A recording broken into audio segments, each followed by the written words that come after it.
Grüß euch, servus, küsst die Hände. Es wird Zeit mit Musik verwendet. Ich spiel für euch die 16er Ball. Es hört Zeit Lieder aus früherer Zeit und manche Hodern sind schon von heute. Das Wiener Lied geht sicher nicht verloren. Der Patrick spielt die Harmonika, der Klausi zupft auf der Gitarre. Alles Wackel spielt mir noch den Werner Schein. Die Quetsche klingt halt super fein, die Kontrabombe trinkt rein. Und Zange klingt jetzt auch schon recht human. Rummel und grüß euch, servus, küss die Hände. Es wird Zeit mit Musik verwendet. Ich spiel für euch die 16er Ball. Es hört Zeit Lieder aus früherer Zeit und manche Hodern sind schon vorbei. Das Wiener Lied geht sicher nicht verloren.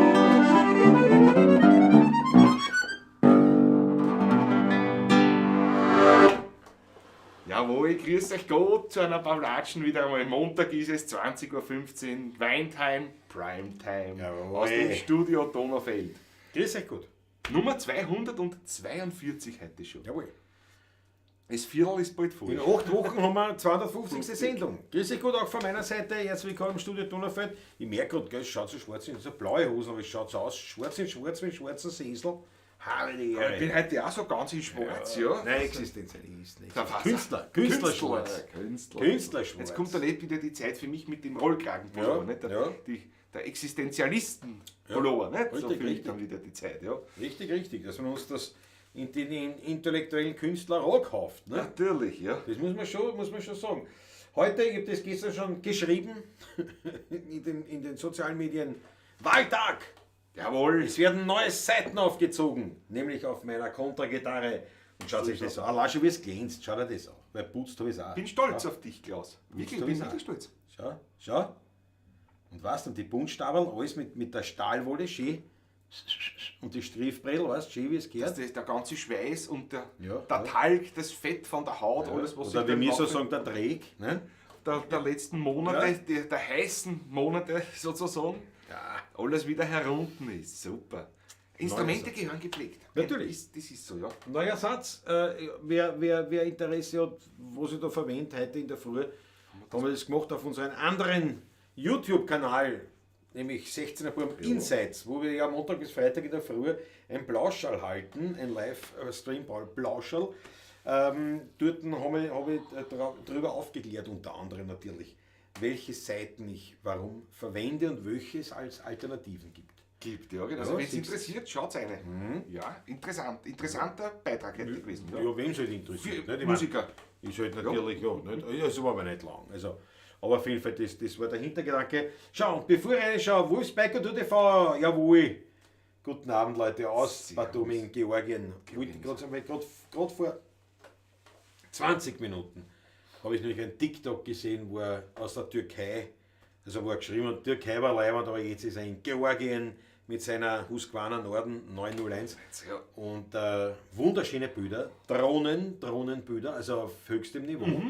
Schaut rein, also jetzt unabhängig vom Motorradfahren, aber ich glaube, das ist auch wirklich für Menschen, die begeistert sind für Reisen oder so. Generell ist das nicht nur für Motorradfahrer. Schaut rein bei Wolfsberg und UTV, weil da ist jetzt, ich glaube, jetzt ist aber lang in Georgien. 9 Wochen oder was, oder also jetzt ist er lang dort und erkundet das mit seinem Motorrad mit wirklich wunderschönen Bildern, muss ich echt sagen. Georgien muss wunderbar sein, die Leute, die ich kenne, die dort waren ganz, ganz begeistert. Ja. Sehr viele Weinbauern waren nämlich in Georgien, weil das eine der Wiege des Weinbaus eigentlich dort ist. Dort kommt ja auch dieser, was man heute bei uns auch sehr gerne macht, diese Orange Wein, also diese auf Maischiffer vergoren, ist in Georgien daheim eigentlich. Die machen das seit Jahrtausenden durch. Ja. Eigraum im Boden drinnen einfach und so weiter, diese Sachen. Darum fahren etliche Weinbauern nach Georgien. Aber das ist blöd, was jetzt mit dem Motorrad nach Georgien fährt. Also wenn ich jetzt ein Beispiel an der Stelle vom Wolf nicht? Und ich das mit dem Motorrad nach Georgien fahren, weil dort die Fiege des Wein ist. Ich sage, ich kann das Motorrad dort nicht stehen lassen. Nicht? Wie soll ich denn wieder heimkommen? Schwer. Ist halt schwierig. Im Chat ist der Raffi da. Guten Abend, habe die Ehre, Christi gut. Paul Artmann ist auch da, freue mich natürlich. Matthias Mariacha ist am Start. Einmalig. Momoem ist da. Markus Pristonik heute wieder dabei auf der der Pavlatschen. Jawohl. Der Wolfgang ist da. Wird heute nur zuschauen hören. Da schau her. Bin etwas kränklich heute, der Wolfgang. Wolfgang. Das geht nicht. Hast du nicht. Du hast nicht diese Erlaubnis dazu eingeholt. Also bitte nicht krank sein. Karin Albertine Priesterlein ist da, Christi gut. Michael Unger, Daumen hoch und los geht's, jawohl. Landtagsstürmer Markus ist da, der Christian Summerauer, der Sumsi, Christi gut. Peter Prachtl ist am Start, Dampfhammer 57, Maber, Landtag haben wir schon gesagt, Fritzl Stadtguss, unser Grand Seigneur, nicht nur ein Grand Seigneur, der Pavlatschen, sondern mittlerweile, weil da war ich nämlich dabei, da habe ich Zeit gehabt, letzten Donnerstag, beim Brennraum vom Zonko, der Fritzl Stadtguss, the one and only, das einzige bislang bestehende Ehrenmitglied vom Brennraum. Mittlerweile. Ehrenmitglied vom Brennraum, das ist ganz klar. Da muss ich mich gleich noch mehr auf. Ich will nicht zu lange aufstehen, weil wenn wir zweit aufstehen, dann sieht man nur mehr die Wanden. Ne? Ist nicht günstig für euch. Ne? Auf jeden Fall Fritzl, Weltklasse. Weltklasse, Markus Pistonik. Die Pavlatschiste hochmotiviert und in freudiger Erwartung, was uns die heutige Pavlatschen beschert. Ja, ein paar Geschichten hätte ich heute schon. Gehen wir noch mal kurz nach Walter Nagel ist auch da, Christi gut. Servus Walter. Ja, mit markierten Pässen. Ja, mir gefällt das besser. Also es gibt ja von Tomastik es sind also Tomastik-Seiten oben und das sind die Roland Neuwirth Edition sozusagen. Die haben markierte Pässe. Es ist nicht so, dass man es braucht, aber mir gefällt es. Ich finde es optisch, das hat sowas von das ist wie bei der Zither, da hast du mir auch gewisse Pässe nämlich markiert und das schaut optisch gut aus. Beim Schwarzen sieht das besser, gell? Da, diese zwei Seiten hier, die sind so Kupferform, ja. Ja, warte mal, was tue ich denn da? Warte mal, falsch. Achso, das ist die falsche. Nein, stimmt Das Handy stimmt, warte. Das ist ja dort. Achso, das ist. Nein, ich komme schon mit den Kameras. Das ist, wenn man so ausgerüstet ist wie wir, ist das natürlich ein Wahnsinn. Natürlich. Nein, warte, nicht hergreifen. Weil da steht Kamera Kind Glase. Achso, ja? das sehe ich, weiß ich. Naja, das muss man gespielen. Das muss man gespielen. Ich wollte nur die Gedanken. Schau her, jetzt sieht man schön. Diese zwei markierten Pässe. Also man braucht es wirklich nicht. Kann man wieder umschalten. Es hat keine klanglichen Auswirkungen. Nein, und man braucht es auch nicht wirklich zur Orientierung. Aber ich finde es einfach, ich finde es netter. Daher mit markierten Pässen. Rudi Welschboniski Spaladon, servus echt zwei. Und in die ganze Runde einen schönen Abend, freut mich, dass wir dabei sein dürfen. Gruß aus Ungarn. Jawohl, beste Grüße, Retour. Kennst du ein frisch lackiertes Hutschpferd? Der Michael Unger, ja, das stimmt. Ja. Und ich sehe bereits eine Neuerung mit so großer Freude. Moment, da bin ich noch nicht. Bei Raffi und Alexandra Kabach. Ja, warte, gleich. Ist mir sofort aufgefallen, jetzt da gleich. Ja, warte noch, Patrick. Ich habe es gerade gesehen, nämlich. Raffi, du hast es gut gemacht. Ich sehe jetzt da bei dem einen, da stimmt es aber nicht, da ist ein Unterstrich dabei. Doppelpunkt Wein, Doppelpunkt. Müsstest machen, da ist ein Doppelpunkt Unterstrich Wein. Vielleicht hat es unten schon hingehauen, wenn nicht. Ja. Da schaut er. Unten hat schon hingehauen, ja. Ist schon da, jawohl. Oh, zeig einmal.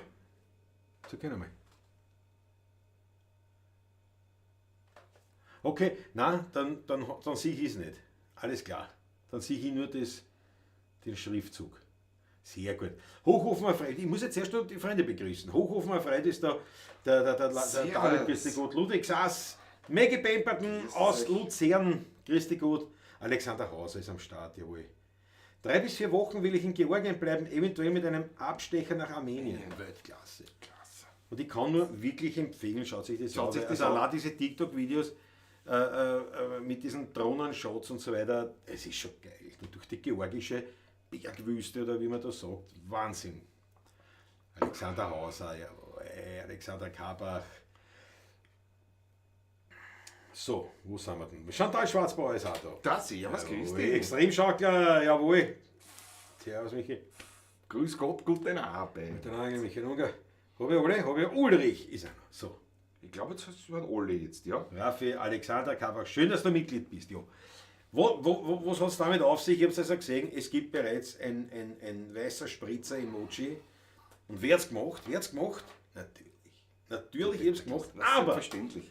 Aber, meine Lieben, leider muss ich jetzt auch sagen, kann das nicht auch jeder machen, sondern wir haben eine mörderische Neuerung eingeführt, nämlich die Kanalmitgliedschaft. Beim YouTube-Kanal 16 TV, das wirklich Spezielle an dieser Kanalmitgliedschaft, wenn du Mitglied bist, hast du Vorteile 0. Es bringt dir gar nichts, außer, das ist ja nicht nichts, dieses Spritzer. Doch sagen. Diese Spritzer im Doch sagen, ja, genau.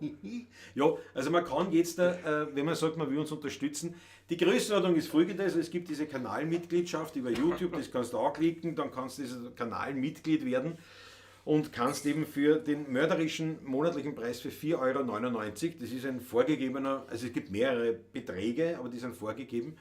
Und in dem Fall haben wir gesagt, nein, nehmen wir an 5 €, das sind 2 Achteln. Auf gut Deutsch, im Monat, wer uns sozusagen jeweils auf ein Achtel beim Taschel einladen will, symbolisch, der kann es mit dieser Kanalmitgliedschaft uns da ein bisschen unterstützen. Das ist eigentlich ein Schmäh, eine leibende Geschichte, eine lustige Geschichte. Du hast 0 Vorteile im Sinne von, du kriegst keinen exklusiven Content, du kriegst auch nicht irgendwelche Videos früher ausgespielt oder. Weil jetzt auch was, ich meine, wir sind ja kein Kindergarten, weiter schon gesagt. Das haben wir ja schon besprochen in der Früh, für die nicht dabei waren, ja.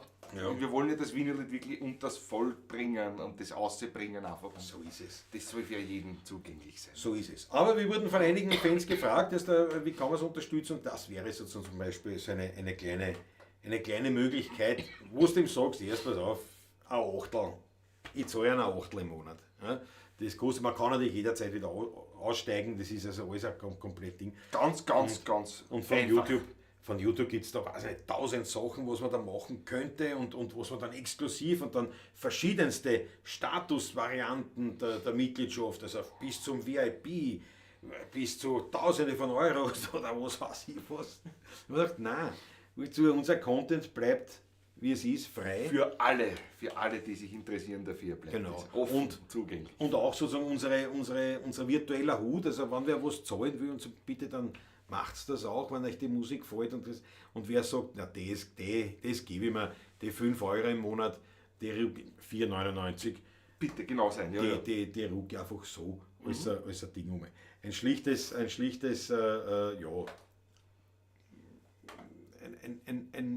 eine symbolische Unterstützung, die uns eine wahnsinnige Freude machen würde.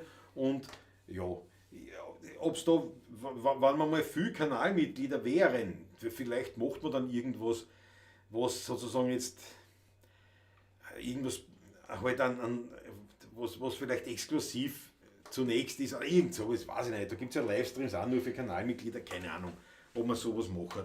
Aber auch nur sozusagen, wenn, dann halt nur kurz und dann ist es wieder dann für alle. Für alle freigeschaltet. Ja.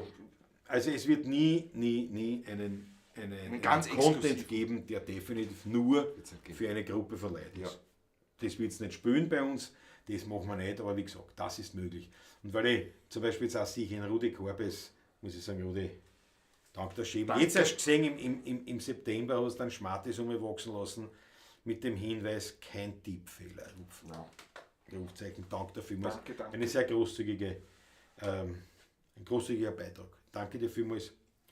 Und ja. Alexander Kabach sagt, ja, hoffentlich kommen noch ein paar dazu. Also die ersten 2 Kanalmitglieder, 16er Buben, Förderer, glaube ich, habe ich das dann genannt. Förderer. Das sind die Alexander Kabach und der Raffi. Jawohl. Weit geht. Du, Landesstummer fragt, wie geht das? Naja, wie geht das? Das ist eine gute Frage.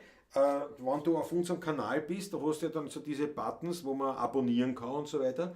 Und da steht jetzt, sollte jetzt stehen, auch Mitglied werden. Und das klickst du da und dann sollte es selbst erklärend sein, was dann passiert. Und schön wieder dabei zu sein, all my stuff, jawohl. Die Weitkeit ist auch da. Grüß dich Gott. Schau, Raffi, ich mag euch, ihr taugt's mir, deswegen mache ich das gern. Das gefällt mir voll. Dankeschön. Danke, ja. Niemand hat die Absicht, eine Mauer zu bauen. Was, Ulrich? Was? Also, Bezug niemand auf den Osten?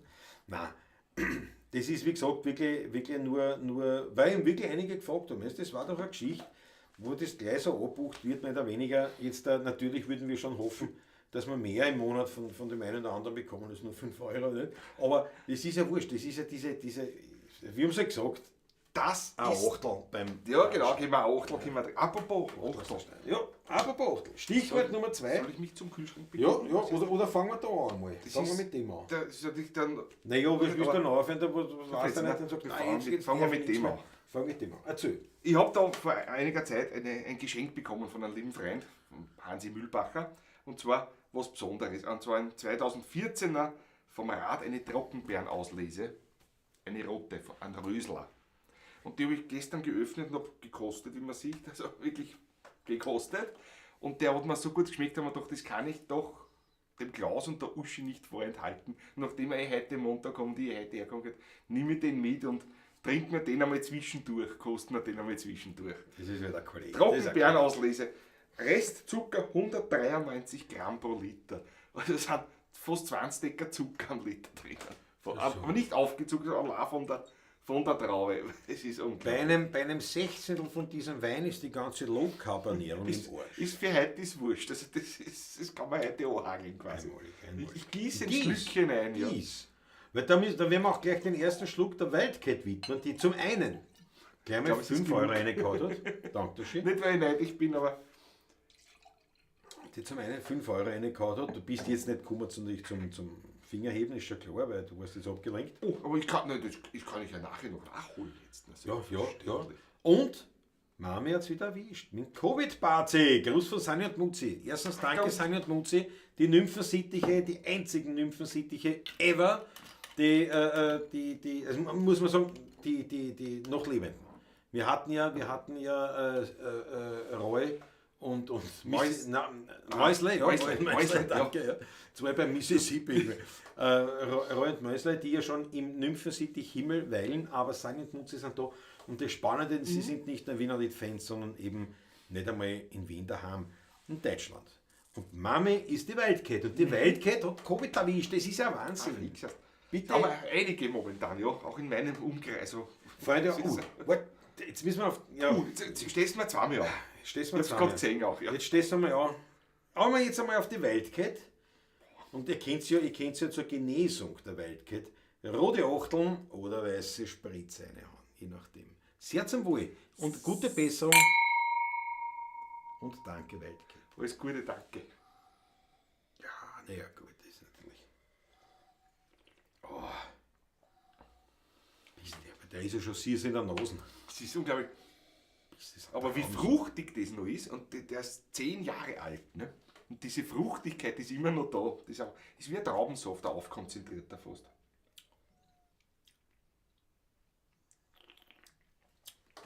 Also, leichte Botrytis, aber nicht übertrieben, nämlich auch. Also das ist wirklich, der ist gelungen, muss ich sagen. Der Familie Rath gelungen. Da haben wir schon was anderes auch getrunken, der hat leider auch aufgehört, einer der Weinbauern. Okay. Aber es gibt noch Weine, also wir werden ein paar Jahre lang sowas noch kriegen. Wir haben ja schon einen grünen Veltliner auch getrunken von ihm. Ja. Einen 2009er. Ah ja, okay. Mit 15,6% Alkohol. Ne? Auch ein Einer von diesen wunderbares Altweinen, ja. Altwein, Ja. Ein Traum, ein Traum. Also der ist wirklich. Und das ist natürlich ganz was anderes. Da war jetzt gut, war da jetzt ein Käse, also das passt zu einem Käse zum Beispiel, ist das was Hervorragendes. Das ist unglaublich gut. Aber Patrick, wollen wir nicht vergessen. Da die Schlucke, ja, weil jetzt als nächstes ist gleich Fritzl Startguss dran, weil. Schau her, Fritzl Startguss just became a member. Jawohl, Fritzl. Ich will einmal- Nicht, ich will nichts verschütten. Nein, Auf den Fritzl ist schon gut. und Fritzl. auf alle zukünftigen Förderer. Ich danke euch vielmals jetzt einmal. Na, das ist schon was Edles. Bist du Vor allem vom Alkohol sind nicht immer sehr leicht, 11%, also ist klar. Aber Aber wieso ja Traumsaft? so fruchtig wie das ist unglaublich. Unglaublich. Der hat mir so geschmeckt gestern, da habe ich gedacht, du, den muss ich mitnehmen einfach. Das kann ich euch nicht vorenthalten. Nachdem ihr beide ja sehr weinaffin seid. Da habe ich gedacht, muss ich das schon. Muss ich tun. Was sehr gut. Wirklich was sehr. Da hast du gut getan, muss ich sagen. Du hast da gut überlegt, gut gehandelt. Ich hab den schon länger stehen, dann noch, jetzt ist es soweit, jetzt mach ich ihn auf. Ja, und für die Lager ist ja nichts. Nein, wirklich nicht. So eine Idee, den Lager auf. Man hätte einen Zuckerschock, gut, Ja, Alkohol ja, verkehrt noch das kann, aber einen Zuckerschock ist dann nachher halt. Ne? Das ist ja Ja. das, ein Wahnsinn. Unemast ist am Start, grüß dich gut, jawohl. Schau, da vorhin schon die Achtleine. Alexander Gabach, Hautscheine, die Wein. Die Spritzerglaseln. Die Spritzerglaseln. Das gefällt mir. Ja, Das ist schön. also so Fritzler Startkurs, wenn du diese Spritze, du musst eingeben, wenn ich das mache, dann kommt ja das Emoji. Doppelpunkt, Wein, klein geschrieben, Doppelpunkt, Wein, Doppelpunkt. Und das ergibt dann dieses Emoji. Das ergibt das Emoji. Schau, Franz Brandwein ist da, grüß dich gut. Franz, grüß dich. Marco servus. Cenelli, neben dem Adel, servus die Buben, Claudia und ich sitzen in Rohrendorf auf dem Trockenen und haben keinen Wein mehr geschmeckt. Sowas darf nicht passieren. Ja, das ist ja geil. Sowas darf nicht passieren. Ich meine, jetzt bin ich wirklich alt genug, beide. Es hat wirklich alt genug, dass sowas nicht passieren darf. Aber schön, dass du da sitzt. Ich freue mich irrsinnig. Jawohl. Das So, wird bei mir zu Hause nicht passieren, dass der Wein ausgeht. spielen wir geschwind noch was, bevor ich wieder stimmen muss. Vor allem, wenn er bei mir ausgeht, geht er trotzdem nicht aus, weil Ja, die Nachbarn haben sicher was. Die haben so viel, dass sie am verkaufen, was sage ich immer. ja, die sind so. Die Das sind ist so auch so, arg. ja, weil das ist Aber bei arg, Franz Brandwein ist auch arg. Bin gerade von meinem Mittagsschläfchen munter geworden. Bin beim Erdbeerbuttermilch-Anboteling. Das ist Anpackeling, weil das wieder in einem Tetrapack sein, nehme ich an. vermutlich, ja. Quasi im Weizirkel. Ein Anpackeling. Gleichzeitig auch anpackbar. Fritzl hat schon ein Spritze-Emoji, oder? Nein. Fritzl, ja, musst schauen, da musst du Nein, schauen. nein, er hat leider nur Doppelpunkt, Wein, Doppelpunkt hier. Ja, eben, warum geht das nicht? Die Megi auch da, weil Ja, okay. aber Fritzl hat ja gerade Just Member. Vielleicht braucht es eine Zeit lang, bis es Ja, kann auch freigeschaltet ist sein, oder so, natürlich. möglicherweise. Ja, kann auch sein. Zum Schluss. Na geh! Möglicherweise braucht es eine Zeit lang. Walter Nagel ist leider, der macht nur einen Doppelpunkt.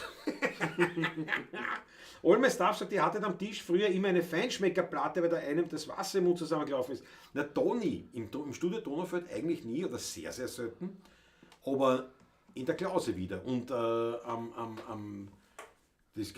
21. sind sind wir wieder in der Klause. wir ganz sicher in der Klause, ja. Aber dazu auch nochmal später. Ja. Ja. Weinkonserve im Roten Kreuz spenden. Das ist bitte sehr schwach, wenn man sagt, die Fatsche am Motto, nein, ist ein Wahnsinn. Nein, wirklich, wenn es am Trockenen sitzt, das ist wirklich, das haut mir auch zurück, persönlich. Jetzt muss ein Wein aus einem Automaten holen, bravo, schick ihn nur los. Gestern Sommer geht der Wein auch nicht aus. Das glaube ich, Aber wenn wir schon so beim Wein sitzen und die neue Seiten aufzogen haben, muss man das ja ausnutzen.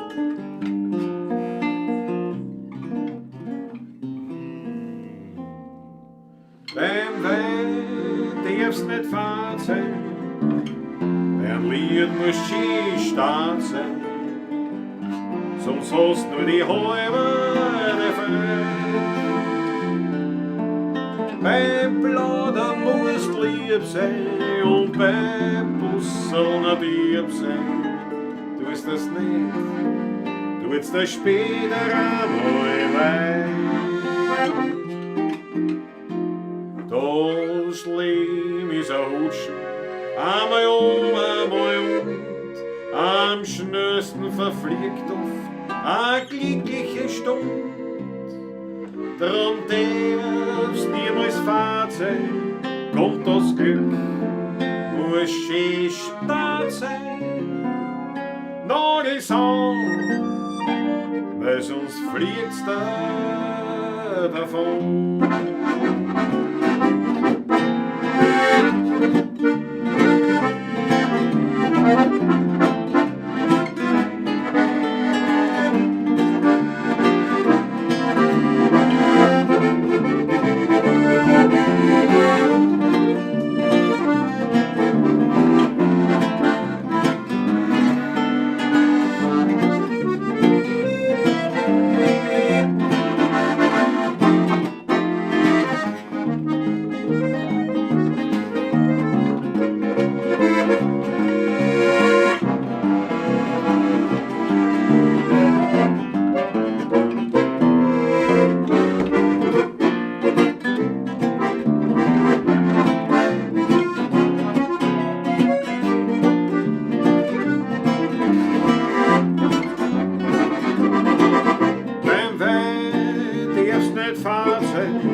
sein, sonst hast nur die halbe frei.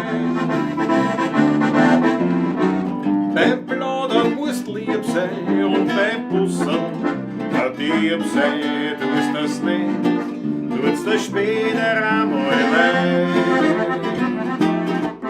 Das Leben ist ein Hutschen, einmal um, einmal um, am schnellsten verfliegt oft eine glückliche Stunde.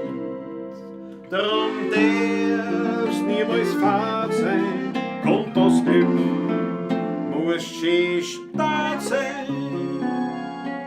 Noch die Sonne, weil sonst fliegt's da davon.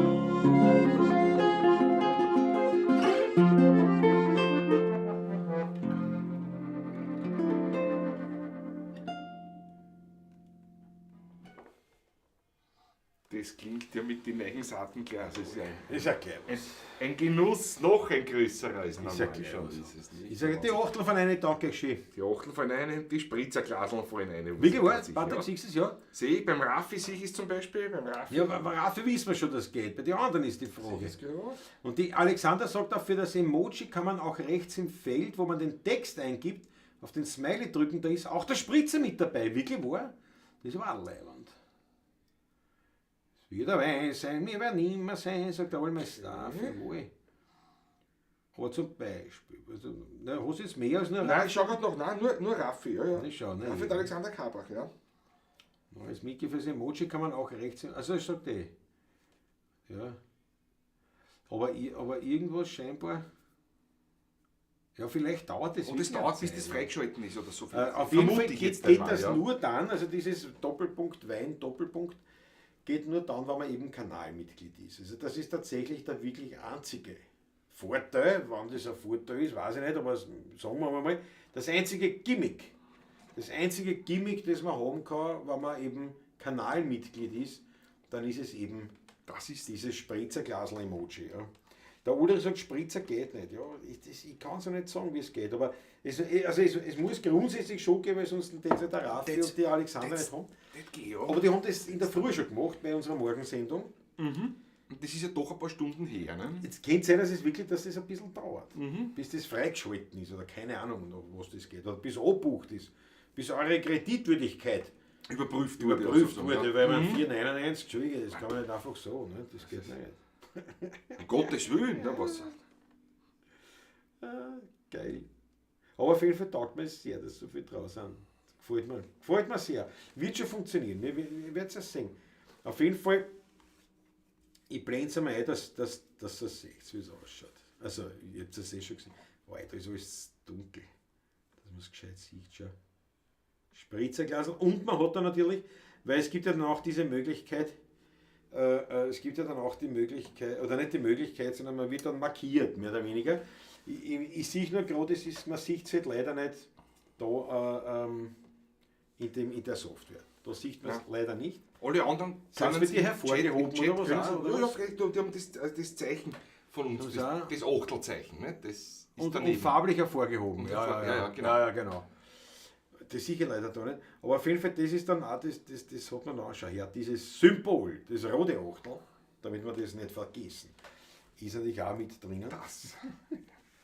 Naja, wie Spritzer schaut das aber eh nicht aus. Markus Bristoni, das war unter dem Schweiß meines Angesichts, weil ich versucht, was glaubst du bei diesen ganzen international Sachen, die haben ja alle keine Ahnung, was ein Spritzerglasel ist.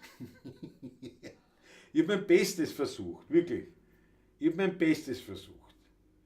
Ach schon, das ist schon so ein klassischer Spritzer. Na schon, gell? Kann Eigentlich ich so schon. mit dem dickeren Boden, was es früher gegeben hat, ja. Eher Ja, so so eine gelbe Motorhaube, sagt der Unimaß. Das hat aber keine Ahnung. das hat's aber auch nicht lieb. Herz. Jetzt.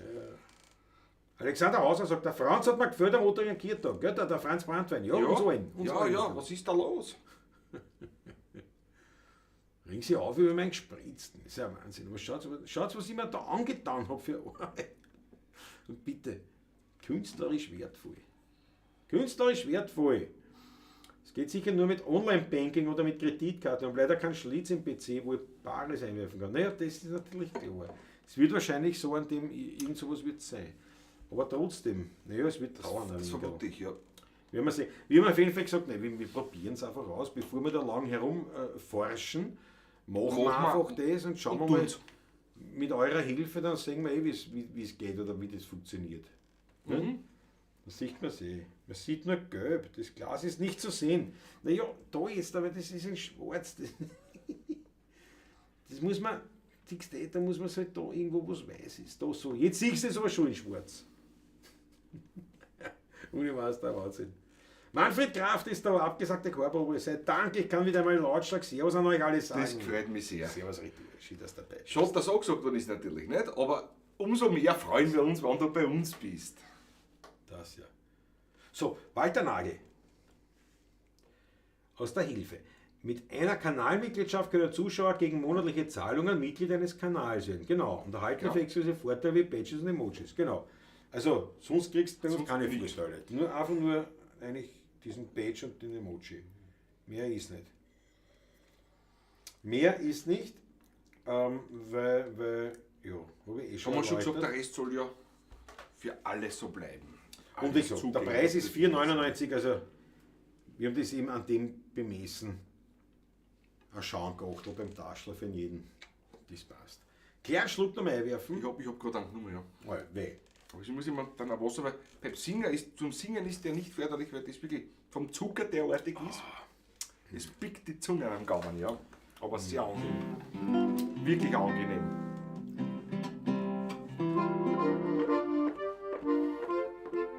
Das fällt mir dazu ein. Ich war schon wieder eingestimmt.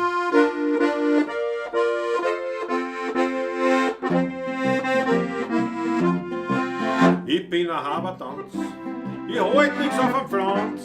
Meine große Leidenschaft gilt nur dem Rebensaft. Hab ich ein Glas Wein, fällt mir kein Unsinn ein. Nur dass ich manchen Tag ganz friedlich sag. Ich brauch kein ganzes Fasserl Wein, die Glottung ist mir wurscht. Nur gut muss halt das Tripferl sein und das mir lässt mein Durst. Ich hab mit 3-4 Liter genug, da geh ich weg. Wenn Wasser nur lasst mich in Ruhe, denn das mag ich wirklich nicht. Wenn Wasser nur lasst mich in Ruhe, denn das mag ich wirklich nicht. Ich hab das ausprobiert, hab ziemlich lang studiert. Ich brauch den Wein zumeist, ja nur als Arbeitsgeist. Den kommt er sich in mir, ein Viertel Wein trinkst mir. Hebt sich eine Hammer, drum hört's mir zu. Ich brauch kein ganzes Fasserl Wein, die Glottung ist mir wurscht. Nur gut muss halt das Tripferl sein und das mir lässt mein Durst. Ich hab mit 3-4 Liter Knall, mit Wasser nur lass mich in Ruhe, denn das mag ich wirklich nicht. Mit Wasser nur lass mich in Ruhe, denn das mag ich wirklich nicht. Braucht kein ganzes. War schon lange nicht gespielt. Das stimmt, ja. Wunderbar. Der gelbe Fleck wird immer noch diskuriert. Ich glaube, man kann den Hintergrund im hellen oder dunklen Modus einstellen. Aber ja, nein, das wird es auch geben. Dann werden wir das auf jeden Fall ausschauen, dieses Emoji, ob das da irgendwie verändert werden muss. Jawohl. Aber es generell, wenn das ein Glas ist auf einem schwarzen Hintergrund, so wie das Biergrill, wird auch dann eher. Da sieht man durch den Schaum natürlich. Ja. Aber das ist klar. Aber das stimmt aber nicht, die Alexander sagt, mit diesem, da gibt es ja diesen Hell- und Dunkelmodus. Wahrscheinlich muss man da ein zweites Emoji hochladen, dass er dann weiß, was. Da muss ich das mit einem weißen Ding machen. Das ist ein Wahnsinn. Ich sag's euch. Also unglaublich, unglaublich. Ich wollte mir das eigentlich nur anschauen, wie das funktioniert mit der Kanalmitglied. hat er schon gemacht. Und auf einmal war es schon installiert auch. Naja, weil sonst, du kannst es Kannst du nicht nicht anschauen, ausprobieren wie oder es was? geht. Nicht, ja. Ja, du kannst es nur machen. Ne? Das ist halt wieder ein Klassiker. Aber ich finde trotzdem, Spritzerglaseln, endlich als Emoji. Und wir haben es geschafft. Wir haben es gemacht. Wo gibt es ein Spritzer-Emoji bei den 16er Buben? Und worauf? Womit stehst du es drauf an? Mit einem roten Mit einer Auge. roten Hätte, ja. Ist das gut? Ist das gut? Soll ich dann einen anderen Wein holen gehen? Naja, ich glaube ich schon, weil vorstellen, den nicht, können wir weil- nicht, den können wir nicht weiter trinken. Nein, nein, da. das Ich meine, ist- können wir schon über. Nein, aber es Da ein bisschen sparen. ist. Ja, Patrick, geht rasch auf. Ne? Leg an, greif zur Kamera. Kamera King Patrick. Jawohl. Jawohl. Ab zum Weinkühlschrank. Gehen wir, machen wir auf den Weg. Ab zum Weinkühlschrank. So. Schauen wir, was rausholt. Aus den Tiefen. Aus den Untiefen. Ja. Ja. Alles noch von unserem Weinausstatter Taschler. Der zweiten Lot gibt es andere. Wenn du kannst aussuchen. Du kannst ja. Ich bleib da herunten. Bitteschön. Ein Neuburger. Neuburger, jawohl.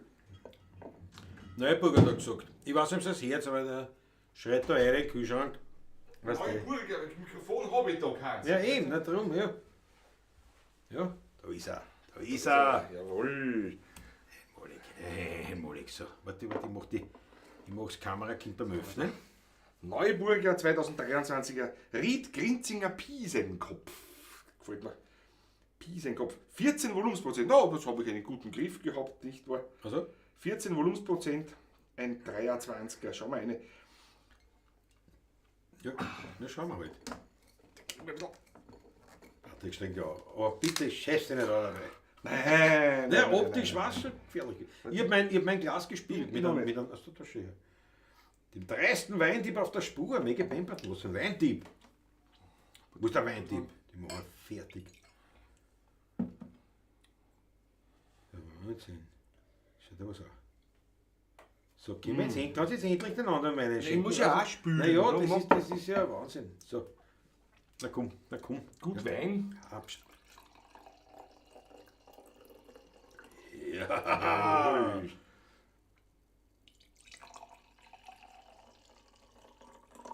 Ja, so schaut's aus. Weinausstatter Manfred Taschler. So ist es, so ist es. Sehr gut. Uns auch der Manfred, dann trinken wir gleich Schau. auf den Manfred, jawohl. Zum Wohl, Prost, und Zum natürlich Wohl auf und euch. Natürlich auch. Auf uns alle, auf uns alle. Für alle trinken wir, für Alle, alle. wenn wir da sind. Wir haben ja genug. Unsere Leber ist groß genug für alle.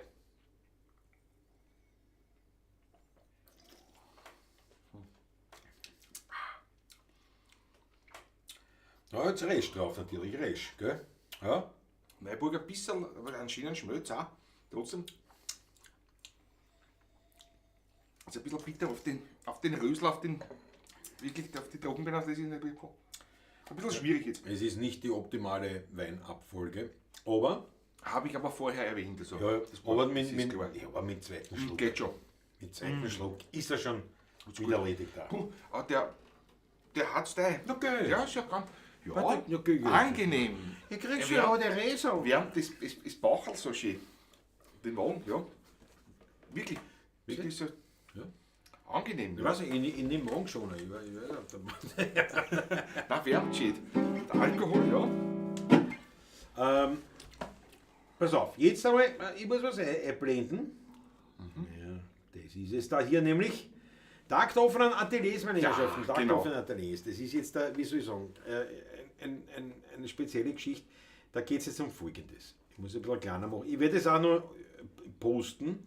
Ja, auf jeden Und man Fall. findet es, glaube ich, auch auf irgendeiner Homepage vom Land Niederösterreich. Keine Ahnung, jetzt auf die Schnelle, aber ich werde es irgendwo noch kundtun. Vielleicht kriegen wir das nochmal kurz größer, dass man sieht, wo man Kulturvernetzung, na, das ist, glaube ich, der Förderer von dem ganzen Geschichtel. Steht irgendwo nur eine Homepage oder was? Nein.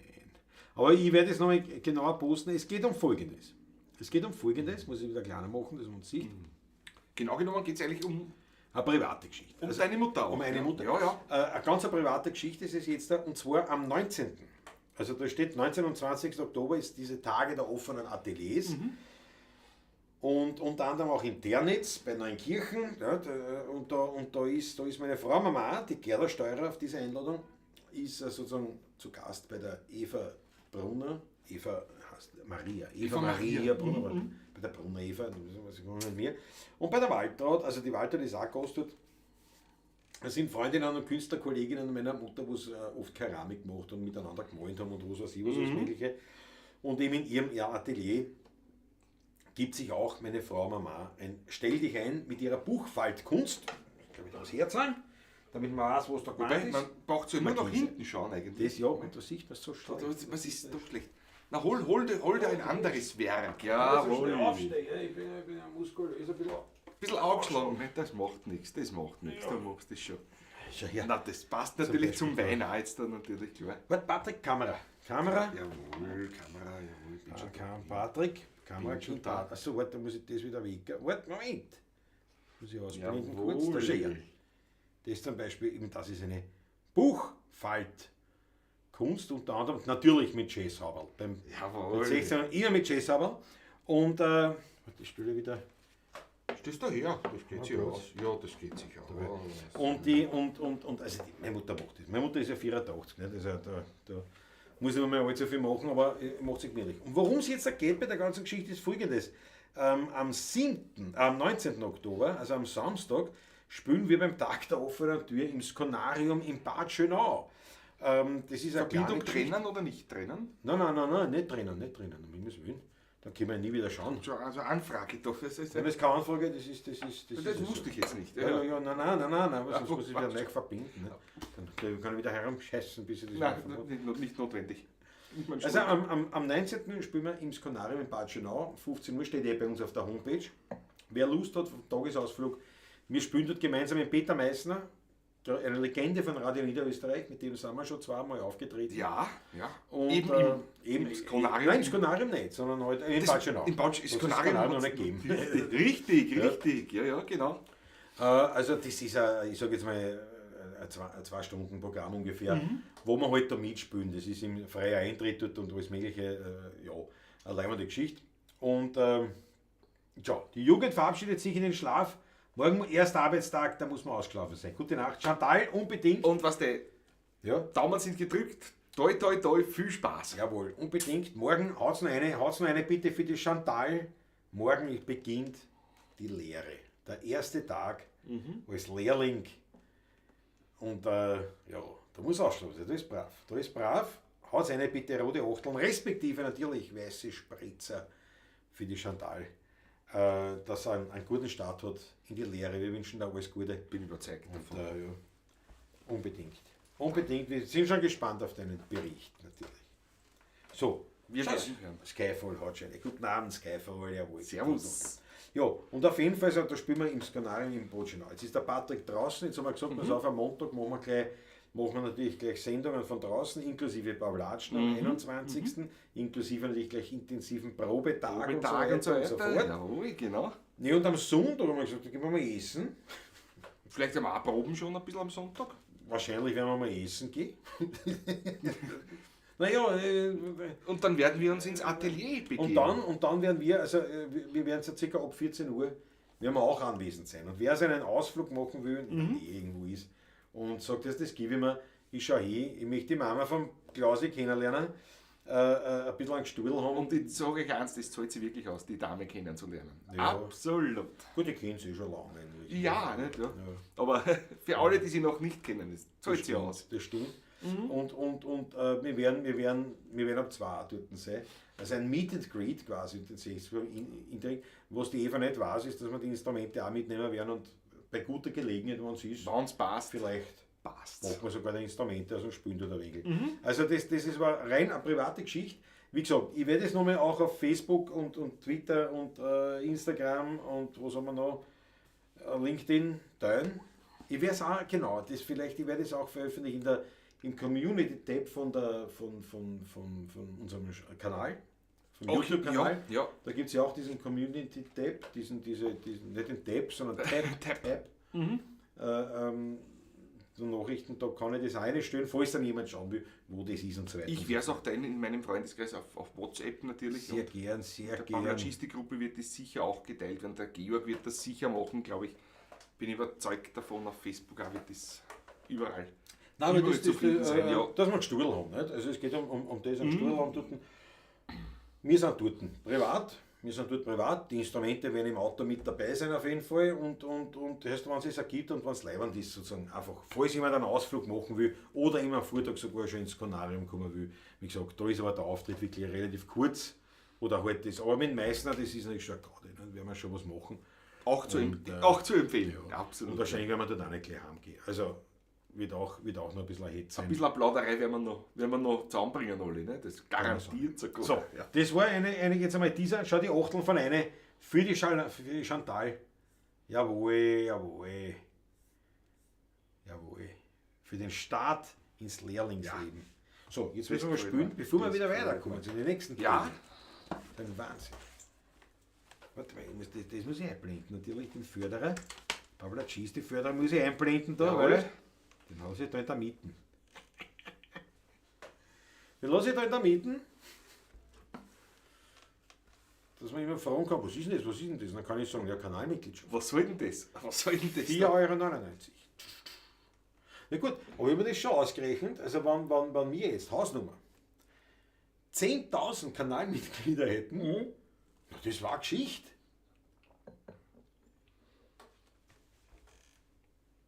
Aber haben wir nicht. Mit, Also, wir haben aber- mit freuen uns aber total wirklich an jeden. 10.000, aber 10.000? 10.000 Dings? Ja, was war das? Waren 50.000 €. Wahnsinnig. Ja, aber, ich mein, aber im Prinzip, da fange ich an zu verstehen, warum Leute von dem leben können. Weil wenn die jetzt wirklich einen großen Kanal haben Ja, du, wenn so. und das Ding, ich mein, was weiß ich, 1000 Leute, nicht? Sagen wir jetzt, sind es 5000, dann nur durch die Kanalmitgliedschaft. Das denke ich mir schon. Und wenn bravo, du 100.000 hast oder 200, Ja, 500.000 ja. oder was hast, nicht klar. Ne? Das ist schon schön. Schau, Aaron Acker, schöne Grüße aus Frankreich. Servus, Aaron mein Acker Lieber. heute ist das Treffen der Motorradreisenden. Weltklasse, Aaron Acker dabei. Ja. Aber wie gesagt, es geht uns nicht wirklich ums Geld, sondern es war einfach diese Idee, erst diese Kanalmitgliedschaft. Und ich gesagt, ja, mach mal. Und eines darf man auch nicht vergessen, man kann ruhig nicht aus dem Nähkästchen plaudern, aber vielleicht ist es für den Algorithmus auch etwas, was vielleicht der Viere breit weiter, wenn es Ja. so eine Möglichkeit gibt, die man Möglich, da ja. anbieten kann. Möglicherweise, ob es wirklich so ist, weiß man nicht, aber und weißt du, machen kann man es ja. Dann hast du eine gewisse Anzahl Follower oder Abonnenten in dem Fall und dann aber nicht viele Kanalmitglieder kann wieder negativ aussehen, Kann theoretisch. Theoretisch auch wieder genau das Gegenteil Nachdem es jetzt so aber geht. Das ist einfach, man muss einfach das machen und raus. wie gesagt, schau. Ein Hetz ist und es gibt dann. Matthias Spritze. Mariacher ist auch schon dabei. Just became a member! Matthias Willkommen Mariacher! bei 16. Blumenförderer. Jawohl, steht schon Aber da. das muss ich eigentlich woanders steht hin, das muss ich da umpflanzeln. Weil das geht natürlich da eingeblendet. Matthias Mariacher, wir kommen ein Member. Da wird er angestessen. Matthias, Dankeschön, Weltklasse. Sehr zum Wohle. Einmalig. So. Was reißen wir an, Patrick? Was reißen wir noch? Ist mir noch was gelüstet mir? Untergängermarsch. Ja, ist eine gute Idee. Untergängermarsch. Also uralte Nummer. Weiß man nicht, wer es geschrieben hat? Oh ja, die ist schon komponiert. Soll ich nachschauen? Ist das ja der Föderl sogar? Glaubst du? Bin mir nicht sicher. Wenn ich das nicht aber weiß, wenn ich das das nicht ist ja aber weiß, jetzt dann schlimm, schauen. dass ich das nicht jetzt weiß, eigentlich. Ha, Aber ich kann das also sofort da oben nachschauen. steht er ich sehe ihn schon. Das Buch. Ich kann mir nicht so viel bewegen. Ich war heute im Fitness. Mach vielleicht doch nicht zu viel Fitness auf einmal. Ne? Freunde, Geht es langsamer an, bitte. im Fitnesscenter. Donnerstag spielen wir beim Taschler.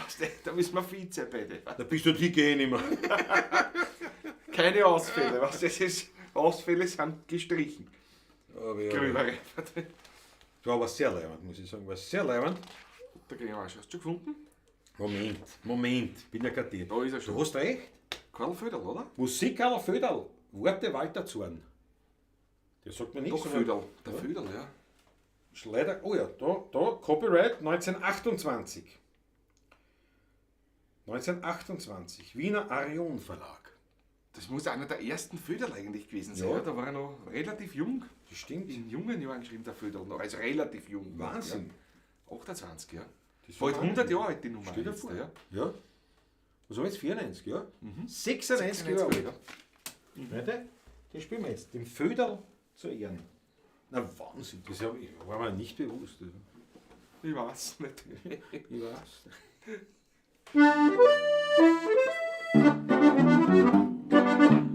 Dort, wo mein Wehr schon zum Ende geht, die kleinen Häuser stehen so lieb und schön aus längst vergangener Zeit.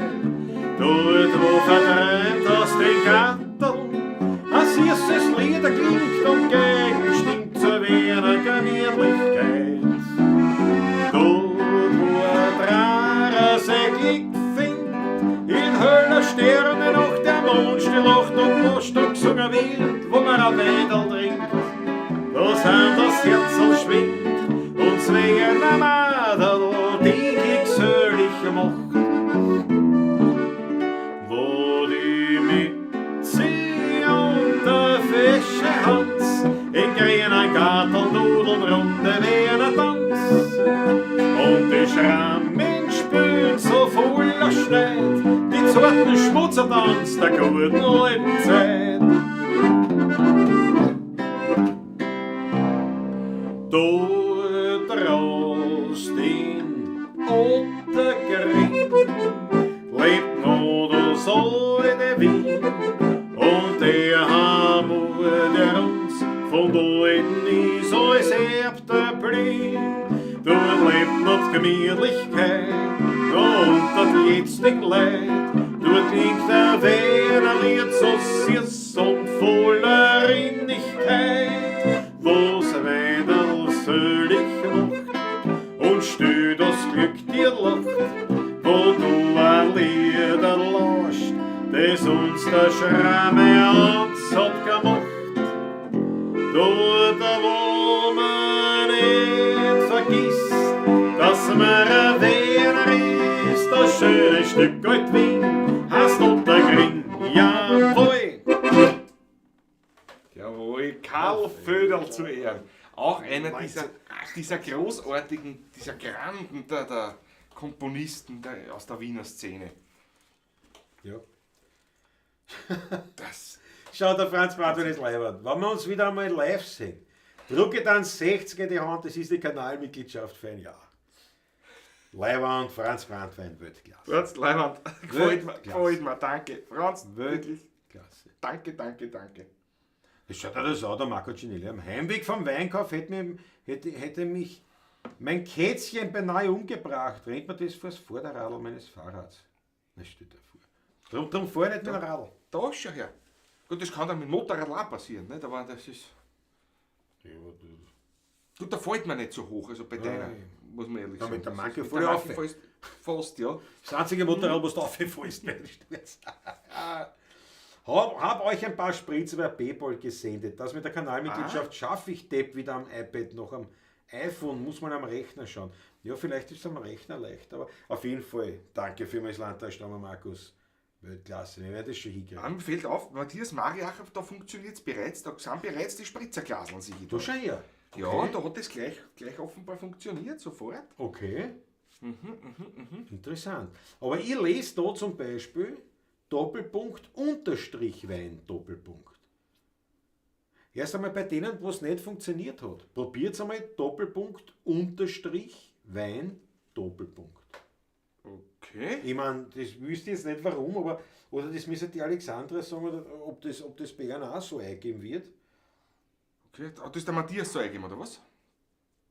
Der Matthias. So, das- okay. Nicht, aber so eingeben hat, weiß ich nicht, so lese ich. Das ist, okay, ja, ja. Mhm. Aber das habe ich schon beim Raffi am Anfang so gelesen. Ja.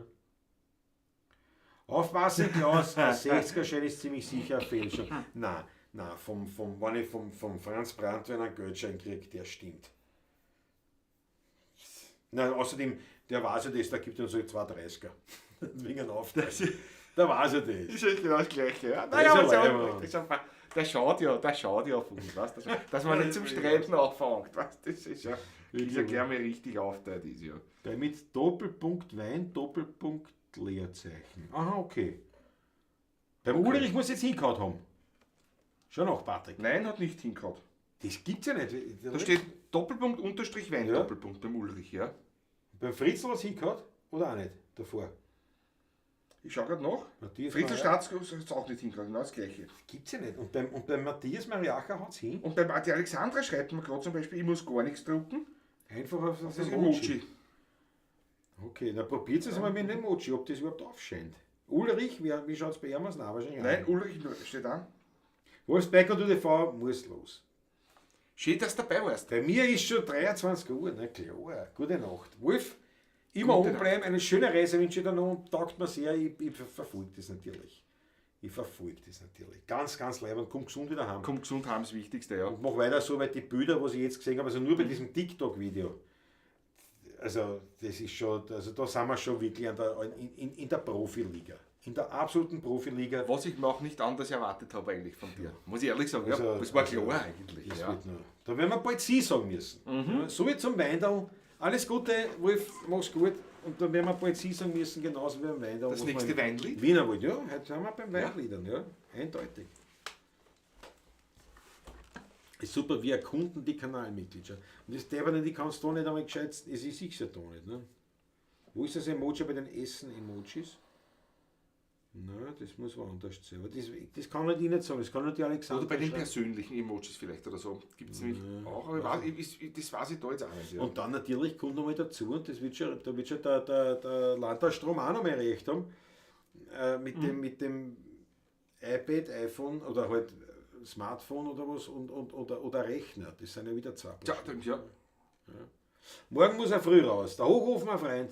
Ich wünsche dir noch einen gemütlichen Abend und Prost. Tschüss, Papa. Vierte Gott, Servus. Vierte Alles Gott. Liebe Gute. Grüße an deine Holde. Und auf hoffentlich bald wieder. So. Ich bin irgendwo im Schluck. Wiener Wald am Du Ende. musst ja schlucken. Schluck. Nimm mal einen Schluck. Ist ja kein Schaden. Nein.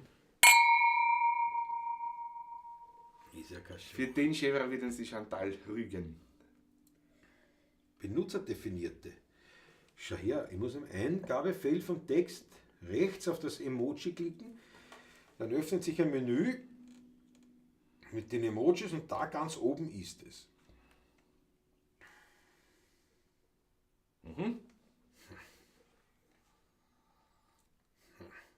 Na, spannend. Ja, spannende Geschichte. Eine interessante Geschichte. Warte, Das, du musst Kanalmitglied werden. Schau mal, ob das geht, Kanalmitglied werden von dir. Du kannst eh wieder austreten. Na, da muss ich jetzt eine Kreditkartennummer oder was auch immer, keine Ahnung. Das, Na, gib mir mal an. das Spiel lieber nutzt ist man- gescheit. Nein, gib mir mal, spiel dir ein bisschen, weil ich muss stimmen. das nutzt man da gar nichts jetzt. Also. Ja, was? Aaron Acker schreibt, aber das glaube ich da. Das ist, Was schreibt er? er sagt, portugiesischer Rotwein ist nicht gut, wenn man die Flasche alleine trinkt. Mit, Oh ja. Mit Lacher, ja, mit dem Grinser. Aber Eiranacker, du bockst es. Wenn einer das bockt, dann unser aller Eiranacker. Ja, ich muss halt da viel stimmen, weil halt die Seiten neu sind. Das ist macht jetzt ja so. nichts. Aber man kann dann sagen dafür, am Donnerstag sind wir beim Taschler. Donnerstag spielen wir beim Taschler, dann können wir sagen, eingespielt, habe ich die Seiten bei der Pavlatschen. Live eingespielt. Live eingespielt. Nicht im Kämmerlein, sondern Nein, die live Leute haben eingespielt. zugucken müssen, wie ich es eingespielt habe. Du siehst es falsch, du sagst zu müssen, die haben zuhören dürfen. So hast du. Ja, ja, weißt du. Da bin ich ein bisschen mehr Realist. Ja, ich auch eigentlich, ja. Im Prinzip ja. Aber ja, viele werden es erkennen, der Klaus ist ein Stimmungsmusiker. Ja. Und ich bin froh, dass du nur eine 15-seitige Gitarre spielst. Stell dir vor, du spielst Harfe. Ja. Da stimmt ja, dass die Sendung vorbei hätte, weißt du? Die Ja. ganze Pavlatschen aus. Da täten wir aber anders sitzen und so. Bist du bereit? Schau, ich bin nicht mal nach einer Zahlungsmethode gefragt worden, wurde von meinem hinterlegten PayPal-Konto abgebucht. Naja. Okay. Achso, na gut, das, was du. Na gut, was man das- hinterlegt hat beim Google-Dingsbums da. Naja, interessant. Ich kann ich da wirklich leider gar nicht irgendwie. Sehr deppert, nicht? Aber wie soll ich das selber wissen, wie das das rennt? geht, ja. Weil man kriegt ja da selber die Infos so gar nicht, wie das dann ausgeführt wird. Wir werden da schon hinkommen, alle miteinander. Aber ja, ganz sicher. Und ganz sicher mit einem Treppel, ne? Was?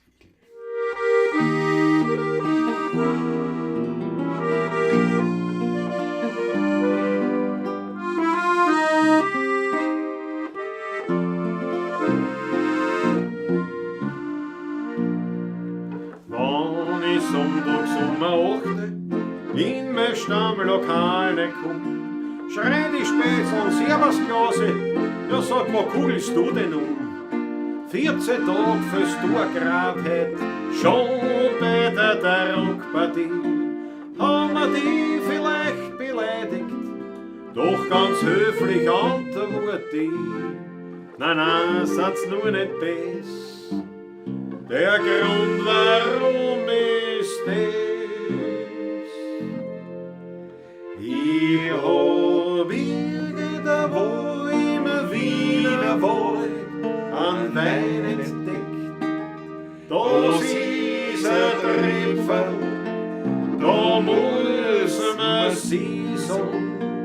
Wenn nur einer tut sein Nasel in das Glasel steckt, der muss zuerst sagen, dann kann er besser. Ja, was ihr möcht's gern alle wissen, was das ein Weindel gibt, aber regt sich nicht auf, das hat keinen Zweck.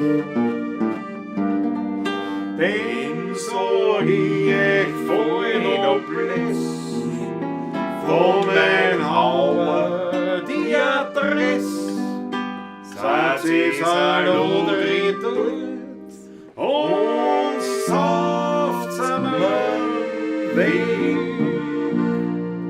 Hinten ganz im Grabverwödel steht ein Häsel lieb und nett, mit den Reben auf der Mauer schaut es aus wie ein Bouquet.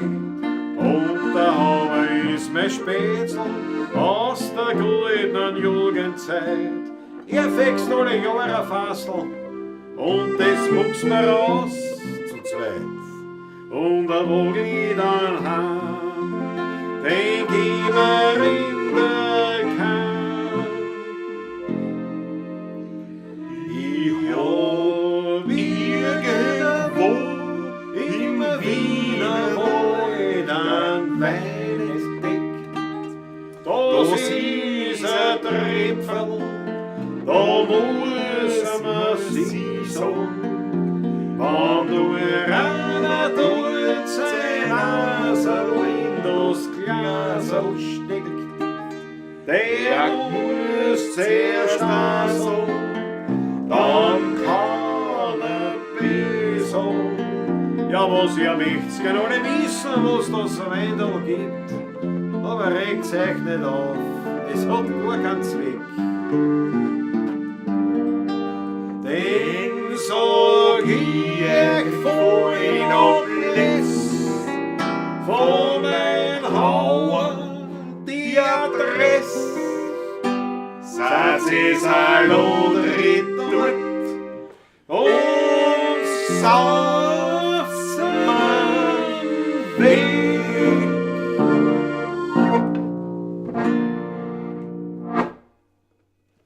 Klasse Nummer.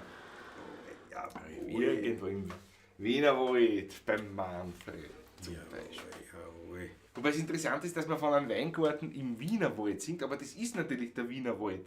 Das Gebiet ist Wiener Wald, ja. Ja, Otterkring natürlich auch, ist ja Wiener Wald eigentlich. Ja. Ist Wiener Wald, ja. Da eigentlich, bis, kannst du sagen, bis Grenzing, also nicht ganz bis, no, eigentlich schon.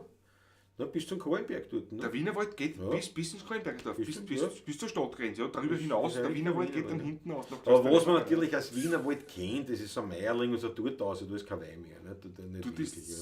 tut nicht mehr, Ja, ne? da ist nicht. Aber das ist das, was man kennt, so als Wiener Wald halt. Nicht? Da eben Schöpfel, nicht? Dort, was du warst ist da Wiener Wald. in Laben. Laben dort. Nicht? Mit Motorradfahrer kennen das ja gut. Wobei, Auch wenn man- Corona dort. Wobei, Nicht? wenn man in Otterkring auf der Jubiläumswarte nochmal steht und blickt sich um, da ist man mitten im Wiener Wald, definitiv. Richtung Exelberg alles weiter Dullen, bis du hinaus ins Dullenerfeld geht der Wiener Wald dann. Das ist Das stimmt. ein riesen Waldgebiet, Das stimmt. das dann doch nicht abgeholzt wurde, weil das war schon im 19. Jahrhundert nahe dran. Ja. Ja.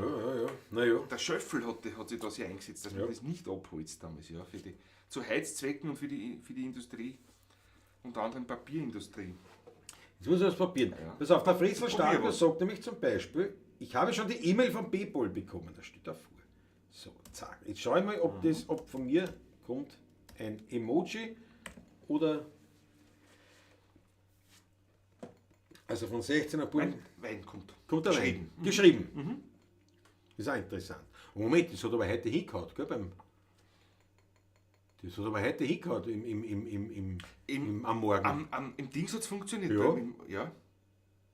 Das war eigenartig. Das ist jetzt komisch. Das ist Äußerst mysteriös, fällt mir da ein dazu. Das ist Das jetzt ist äußerst mysteriös. Freunde, keine Ahnung, was das ist. Aber das hat in der Früh noch dazu am anderen Kanal. ja, das ist interessanterweise, ja. Gut, ich meine, es könnte daran liegen, weil ja das ein wie sagt man da, ein Konto ist. Nicht? Also das kann dann schon stimmen. Also die 16er Buben Kanäle sind ja Ja, mit aber meinem Klaus mit Steuer, Klaus- also genau, sind ja ein Konto. Ein Konto, ja, ich weiß schon, Nur was du verschiedene meinst, aber- Kanäle, daher kann es funktioniert haben, aber warum es da nicht geht, weiß ich nicht. Aber genau so gehört es geschrieben. Jetzt probiere ich das, wie ich es da lese. Passt auf. Nächster Versuch. Gehen wir es jetzt gemeinsam, Jetzt schaffen wir gehen das noch. Wein. Was kommt jetzt, Patrick? Was kommt jetzt? Nein, Wein, ja, steht hier ausgeschrieben, ja. Doppelpunkt Wein, Doppelpunkt Leerzeichen. Mein Leerzeichen habe ich nicht probiert. Moment. Doppelpunkt Wein, Doppelpunkt Leerzeichen. Wie schaut es jetzt aus? Nein. Auch nicht. Das ist ja traurig. Aber es ist interessant. Bei Matthias Mariacher funktioniert es und beim Fritzl zum Beispiel nicht. Bei mir jetzt auch nicht. Obwohl das heute schon funktioniert hat. Aber interessant ist, beim Matthias, vielleicht hat der Matthias sich über PayPal abrechnen lassen. Ja, also, Und der andere vielleicht noch das nicht über PayPal. Ja, aber geht, warum sondern funktioniert es bei andere mir Zahlen- nicht? Das muss ja bei mir, ist ja mein Das Konto. ist dein Konto, ja. Ich muss ja nicht im eigenen Kanal Mitglied werden. Nein, das komisch. Man kann auch das Emoji drücken. Ja, Michael Unger, aber gut, das kann ich da nicht, natürlich. Aber ich könnte mir vorstellen, dass das zum Beispiel so wie bei der Alexandra, wenn das kommt, weil sie es ja schon verwendet hat. Dann hast du sie unter deinen Und dann persönlichen ist es oder dann, personalisierten ja, oder die letzten, ja, ja, die genau, häufig verwendeten genau, Emojis. Das kann auch sein. Aber es ist eine mysteriöse Geschichte. Jetzt ist soweit ein Bottle in Grüne mit Lina vom Vorgassler Ruhr. Bravo, Franz Brandwein. Bravo, Franz Brandwein. Da haben wir gleich noch einen Schluck rein. Weil das ist eine mysteriöse Geschichte. Eine mysteriöse Geschichte. Stürmisch. Das trifft mich, wenn der Fritzl nicht aufs Spritzerglas eine drucken kann, das trifft mich persönlich.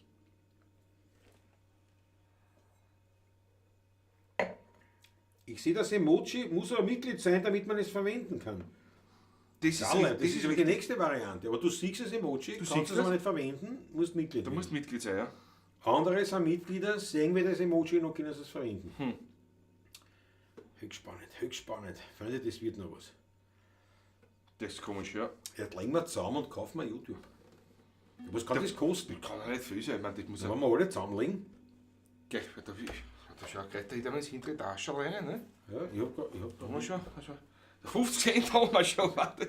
ich glaube, meins ist noch zugenäht. 50 Cent haben wir schon. Da gibt es keins zum Trunken, sagt der Ulrich wieder. Ja, das ist wirklich komisch. Ja, wir können das noch weiter verfolgen, Freunde. Verfolgen, ja. Das ist interessant. Ich habe vor der Mitgliedschaft nicht geschaut, ob ich sehe. Ich mich jetzt auch wundern, warum sollte man das? Das ist eigenartig, eigenartig. Aber meine Herrschaften, wir werden im Laufe des Abends komisch, vielleicht draufkommen. Aber wo Christian Walschi, da bist du morgen Abend vielleicht zu Hause oder was dann? Schreib kurz eine. Das fällt mir nur nebenbei eine kurze ein Seitenhieb, ja. Also wahrscheinlich willst du damit sagen, du willst vorbeikommen. Nicht? Ich Aber muss, daheim noch, ich ist. muss noch Schulden zahlen. So Schulden zahlen muss Ja, ich. ne? Sicher ist er daheim. Voll, weil es mir gerade einfällt. Ja. Freunde, wir haben in diesem Monat wieder ein tolles Event. Ein Riesenevent haben wir dieses Unter anderem Monat wieder. Eines der vielen, ja. die Bluesschrammeln. Endlich wieder. Das letzte Konzert in diesem Jahr. 18. Oktober beim Seelitsch in Stadtlau. Ihr findet natürlich alle Daten auch bei uns natürlich. Auf der Homepage Der Zwischenzeit ja. 16.at. Ja. Johann Garnsäger, vielleicht fragt es beim Magistrat noch. Die haben Erfahrung mit der Kanalgebühr. Bravo, Johann Garnsäger. Weltklasse. Ja, eigenartig. Und wie gesagt, dort hätten wir uns gefreut, es ist das letzte Konzert der Blues-Schrammeln in diesem Jahr. Morgen treffen wir uns eben in Uli Winter und hoffen, ein paar Termine zu finden für nächstes Jahr wieder. Vielleicht auch die eine oder andere Location drüber der Donau, also von uns aus gesehen, also im großen Wien, sage ich jetzt einmal. Sozusagen, ja. Und Christian Summerer sagt schon, ich werde dich besuchen. Du wirst mich heimsuchen morgen. Ja, passt. Ich freue mich drauf.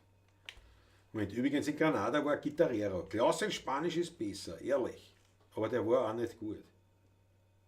Naja gut, aber wenn ich besser bin, wenn nicht guter, Einheimischer, naja, ist auch schon klar. Ich sage ja, er ist ja nicht schlecht, der Klaus. Ich sag das ja, ich sag's ihm. Ja, Er glaubt mir's nicht, er glaubt mir's nicht, machen wir nicht. Ja, weil ich Erfahrung habe. Zurück zu den Blues-Schrammeln. Ja.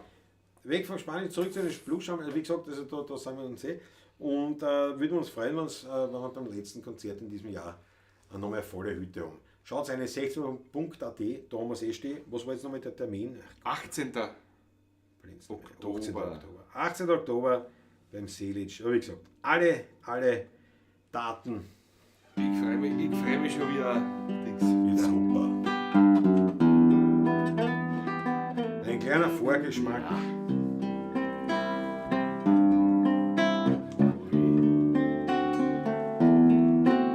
When I follow to the station,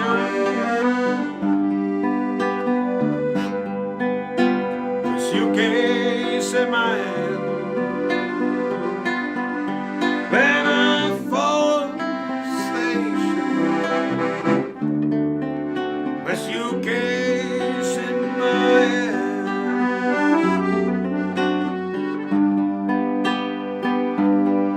Well, it's hard to tell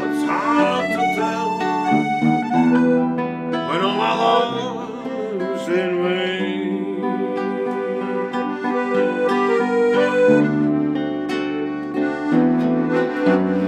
Ana odima despoma, Ana muisima feliz.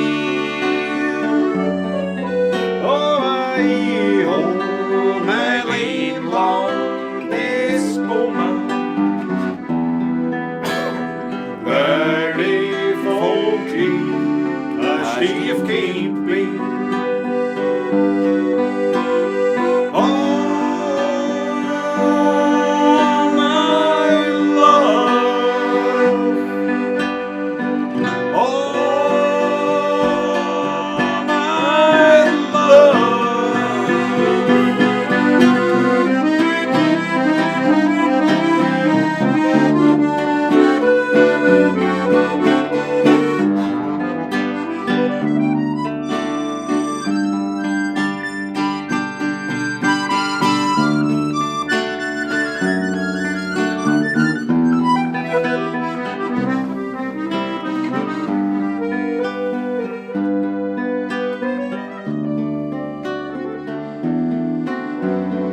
Ana odima despoma,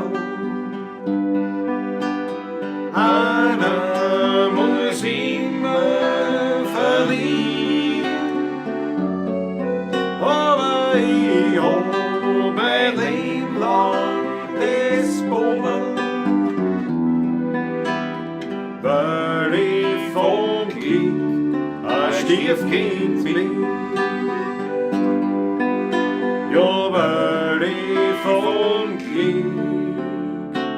a stief can't be.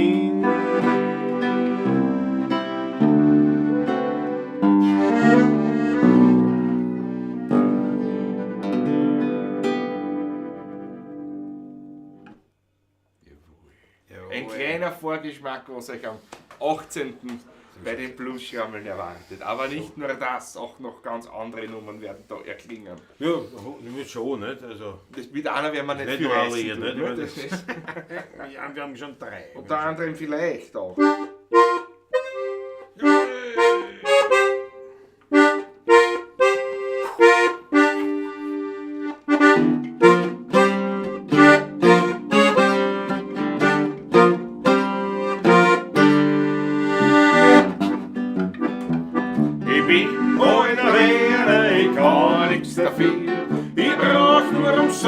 glücklich zu sein. Zwar viel und ein Krampfen am Morgenklavier, ein Glas voll heurigen Wein. Da wär ich wie warisch, ganz urland und narrisch, bei sowas da bin ich ja grein. 10 Schilling für Schrammen und morgen friss mir Krammen, das kann nur auf einer verstehen.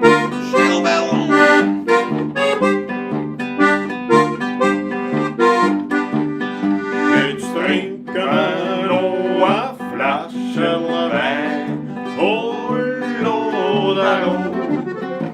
Das muss ja nicht das Letzte sein, Gott bewahre, hol oder no. Dieses Tor gibt's kein Genieren, hol oder no. Da müssen wir noch eins repetieren, ja noch eins repetieren.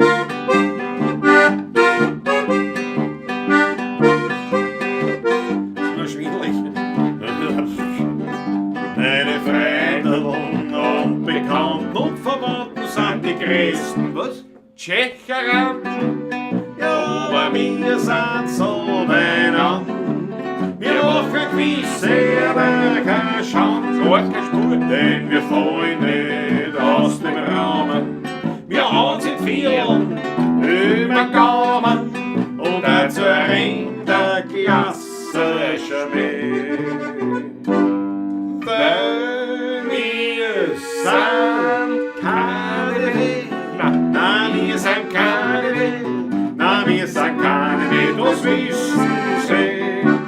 Weil wir sind heute Lichtentoder, trinken gerne ein Glaserl Wein, dann die Gnasen gut in Soda, ja, aber Gräbe, da muss er sein. So ein Ripfelkind kam ich schon, das ist heute ein echter Wein, bringt für Leib und Seele Erfrischung. Ja, Obergräbe, ja, Obergräbe muss es sein. Der Dornbucker vorher steckt aus, da bleibt da kein Wert besser zu Haus. Da kommen's pünktlich zur 10 bis, auf einmal da wissen's vom Teuer die Adresse. Die Frauen, die wundern sich sehr, so wo kommt diese Frömmigkeit her?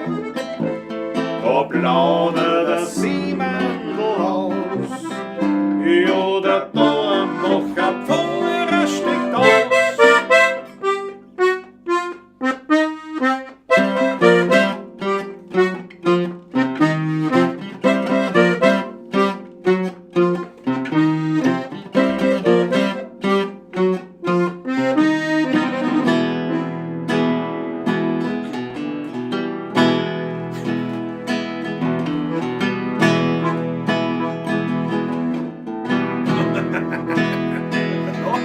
Meine Freunde und Bekannten sind die größten Tschecheranten, ja, aber wir sind so beieinander. Wir machen gewiss keine Schau, denn wir fallen nicht aus dem Rahmen. Wir haben seit 4 über den Gaumen und dazu rennt der Klasse Schnee.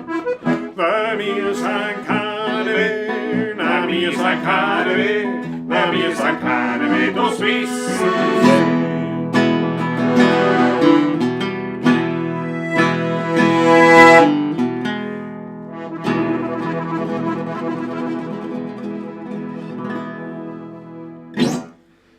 Ein kleiner Vorgeschmack für den 18. Ja.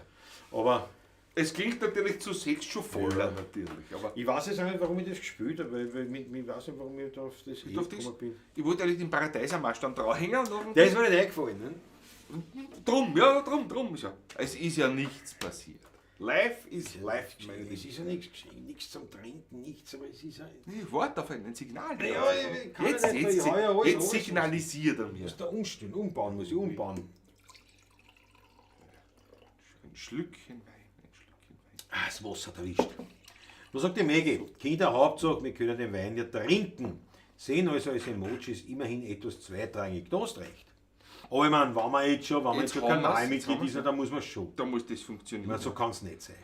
Wobei ich bin nach wie vor der Überzeugung, dass das Ganze einfach, je nachdem ist, wie man das zahlt, ob über PayPal oder andere Zahlungsmodalitäten ist, manche brauchen länger, bis das vielleicht abgebucht ist oder nachgeprüft wurde und so weiter.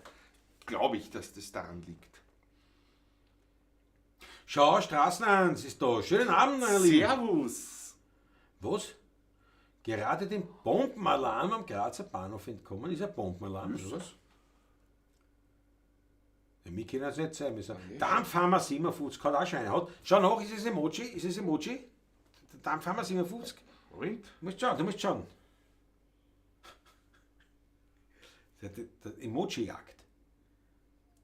Ich weiß gar nicht, wo das ist, wo ich da bin eigentlich, aber irgendwo. Wo der Straßenanzug kommt. Andi Müller ist auch da. Andi Müller, Wiener Eigenmusikant. Grüß euch, guten Abend, servus. Warte mal, wo ist du? Siehst du? Nein, da ist ja keine Emojis sonst. Dampfhammer 57, sehe ich gar nicht dabei. Hier beim Straßenhans ist er. We all came out of Donaustadt. On the Danube Island Shoreline. Bravo, Franz Brandwein.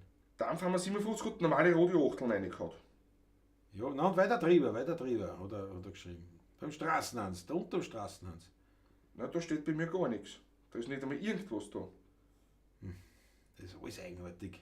Da ist überhaupt nichts vom Straßen. Der Straßenhans ist da, steht Abend, liebe Pavlogistik, genau. Und darunter ist dann Dampfhammer 57 mit rote Achteln. Das mal Das schauen, war's. vielleicht Freilich. habe ich den nochmal. Freilich, Weiter, freilich. Matthias Mariacher. Das ist das, ja. Das ist das. Das ist ja äußerst mysteriös, die Geschichte. Stimmt, der Sag kommt ich da das. gar nicht vor. Der dann. kommt da gar nicht vor. Das ist. Warte mal, dafür ist. Nein, bei dir ist. Achso, nein, Moment. Die bei dir Reihenfolge ist ist oft die Reihenfolge anders. ist Die ist anders. oft anders, ja. Die Reihenfolge ist. Ja, warte, Matthias Mariacher hat es hin. Und jetzt muss ich mit Fritzl Status erscheint dann nämlich nicht einmal als Kanalmitglied. Darum, das braucht vielleicht je nachdem, wie man Ja, das aber macht. der Matthias Mariacher ist auch. Und der Fritzl zahlt auch über PayPal. Das ist schon komisch. Nein, eigenartig. Du, das sind die Weit, das hängt aber vielleicht da über PayPal dann trotzdem mit der Bank zusammen vielleicht oder was mit noch was. Nein, mit das keine kann Ahnung, mit wie dem das ist. nichts zu tun haben. Das ist was anderes. Matthias Mariacher ist heute eingestiegen und hat's. Und die anderen sind heute eingestiegen und haben es nicht. Oder noch nicht. Ja, da müssen wir draufbleiben. Du, aber pass auf, wir können es dabei so machen. Wo ist denn das da? Du, wer sich unsicher ist und die Musik taugt, der kann ja trotzdem ein Schmattes reinhauen. Das ist ja, es ist eh. Neu laden, sagt der Michael Unger. Das war vielleicht eine Idee. Ha! Das Aussteigen Aussteigen und nochmal nochmal einsteigen. Das könnte natürlich Michael Unger. Aufs Einfachste habe ich wie lange beschäftigen wir uns mit Computern? Was ist oft das Gescheiterste? Einfach O-Tragen. Oder auftragen. Eieiei, das war aber eine Idee. Das geht jetzt probieren. Das geht jetzt probieren. Alle, die, Zum Wohle. wo das jetzt nicht hingehört hat, Steigt aus. steigt's aus, steigt's nochmal ein. So, oder dreht es vielleicht ganz an. Naja, so weit muss man nicht gehen, aber es wird auch reichen, einfach wahrscheinlich in Ding schließen, nicht? In Browser schließen und wieder aufmachen. Vielleicht. Oder aussteigen, einsteigen. Das ist, aber das könnte Vielleicht eine reicht schon das Lösung Fenster, also den YouTube zuschließen, gar nicht auszusteigen, sondern einfach O-Tragen. Ja. Könnte. Das war natürlich eine Idee. Auf jeden Fall eine Idee, der man nachgehen sollte. Michael Unger, keine Pläne geben. Wie gesagt, wer sich denkt, pass auf. Ein Achtel ist jetzt wenig für die Burschen im Monat. Ich habe noch eine Marie, ein Schmart ist ein Opulus. Dem stehen natürlich die gewohnten Möglichkeiten, in den virtuellen Hut einzuzahlen zur Verfügung. Ihr kennt es eh. Steht eher unten in der Videobeschreibung. So. Ja, der Friesl schreibt schon, hat er schon gemacht. Das schon gemacht, das ist ja Wahnsinn. Was hat der PayPal als Zahlungsmethode angeht, bei PayPal. Der Matthias Maria schreibt, er hat es nicht laden müssen, gar nicht. Okay. Bei ihm geht es über die Kreditkarten. Ja, schauen wir mal. Wir können das nur weiter Das kann aber wirklich sein, dass es bei der Bank länger dauert. Das bei der Ja, Kreditkarten. aber das Ja, ist ja. der Schmäh von PayPal, das er eigentlich gleich zahlt. Ne? Eigentlich ist das einer der Eigentlich sinnvollen schon. Dinge dabei. Eigentlich schon, weil das ist schon der Sinn. Ja, mein Gott, ne. Diese improvisierten Darbietungen finde ich immer sehr leid. Matthias Mariacha, ne, da machen wir gleich so weiter. Was machen wir an? Fangen wir mal an mit der. Weiß ich nicht. Fangen wir an. Fangen wir an mit was? Oh ja, fangen wir an mit den großen Kindern. Ja, die haben wir schon lange gespielt, ja. Caesar, gell? Nein. Dora? Ich war bei einem anderen Lied, Entschuldigung. Ich glaube ja. Nee, ja, siehst du es nicht. Aber So kann ich nicht arbeiten. Ich war bei der, So kann ich nicht weil arbeiten. die großen Kinder implizieren ja bei mir. Also was machen großen Kinder? Eine Kleckerlpartie. Kleckerlpartie. Ich war bei der Kleckerlpartie, da will wir umeinander geredet sind, da war gleich. Ja, aber ich bin jetzt Da war ich bei den großen. Ja, natürlich, ja. Und das ist nicht C. C. Habe ich recht gehabt. Völlig richtig. Vorhin haben wir die richtige Tonart gesagt. Ich meine, das muss man ja erwähnen. Wie oft kommt das vor? Ja, ab und zu. Dass ich die richtige Tonart sage. Das ist ja der Wahnsinn. Bitteschön.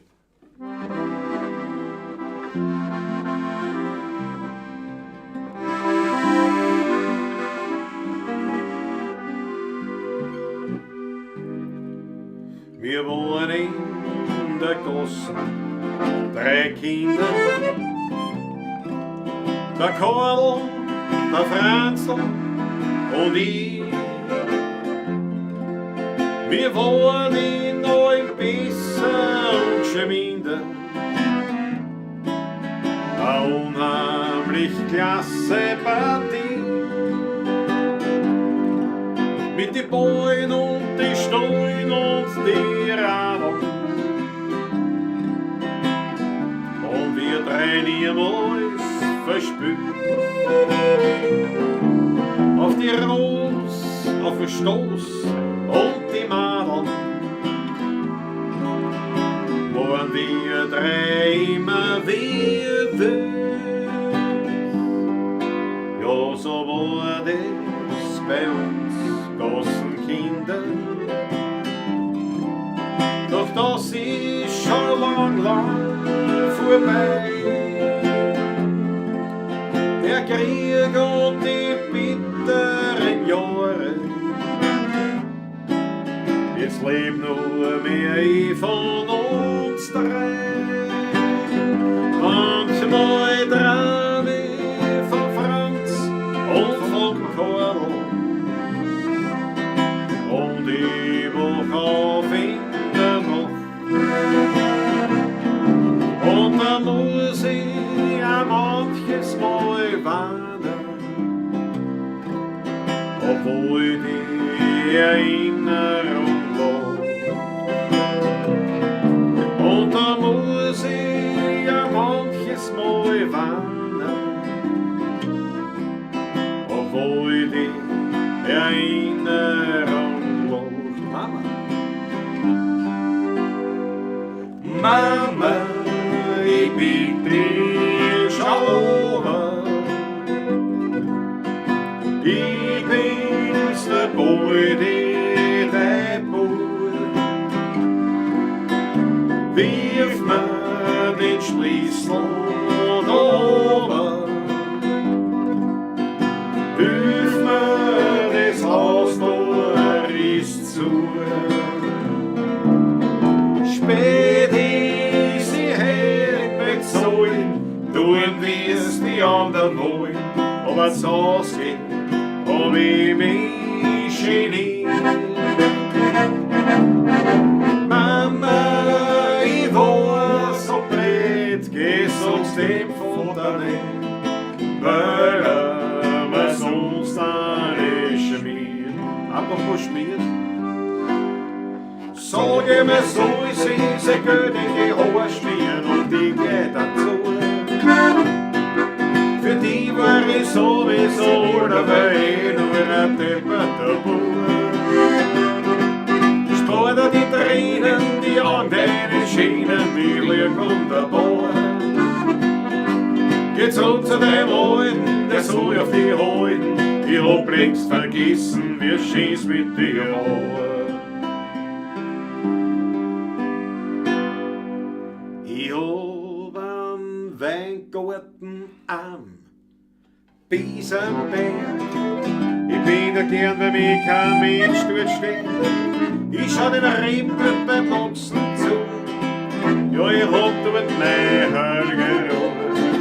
In meinem Weingarten am Biesenberg dreht sich die Welt noch recht und nicht verkehrt. Man kann die Vogel dort noch singen hören und am Himmel, du siehst die höchsten Sterne. Und noch ein Regen sich die Wolken erst verzogen, kann sich über Wien einen großen Regenbogen. In meinem Weingarten am Biesenberg, das Fleckerl hat es mir allein nicht gehört.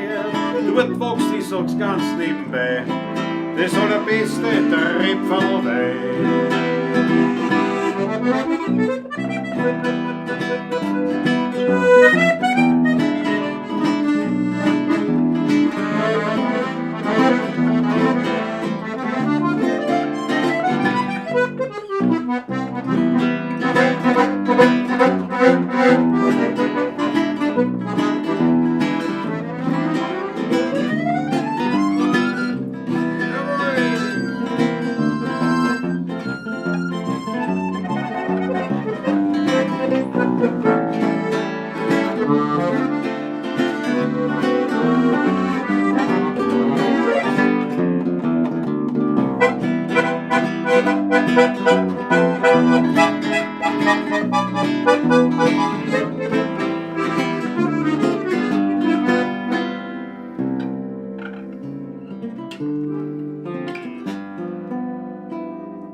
Zwischen Nussberg und Donau, am Rande von Wien, da liegt ein ganz kleines Dörfel mit kleinen Häusern und ein Ring. Und gleich bei der Kirchen ums Eck, da liegt die Buschenschank-Taschler versteckt. Gleich in der Kirche vom Kohlenberger Dorf, da liegt der Heilige ganz still und klein. Der Wein ist herrlich und auch ehrlich. Und Musikanten spielen dort an die alten echten Wiener Lieder vom Tod, vom Wein und von der alten Zeit. Drum findet man mich dort immer wieder und ich find dort Gemütlichkeit.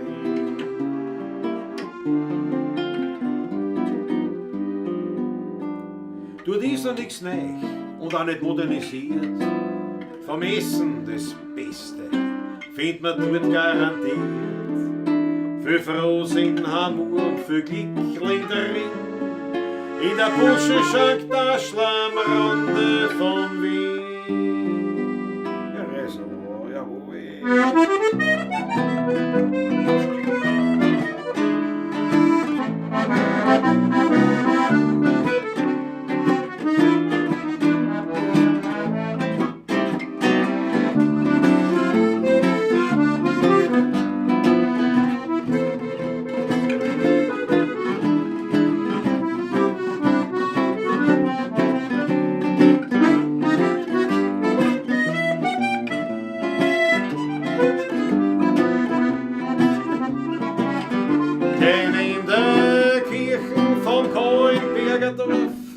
Da liegt der Heilige ganz still und klein. Der Wein ist herrlich und nur ehrlich. Und Musikanten stützt du da die alten echten Wiener Lieder vom Tod, vom Wein und von der alten Zeit. Darum findet man mich dort immer wieder und ich find dort Gemütlichkeit.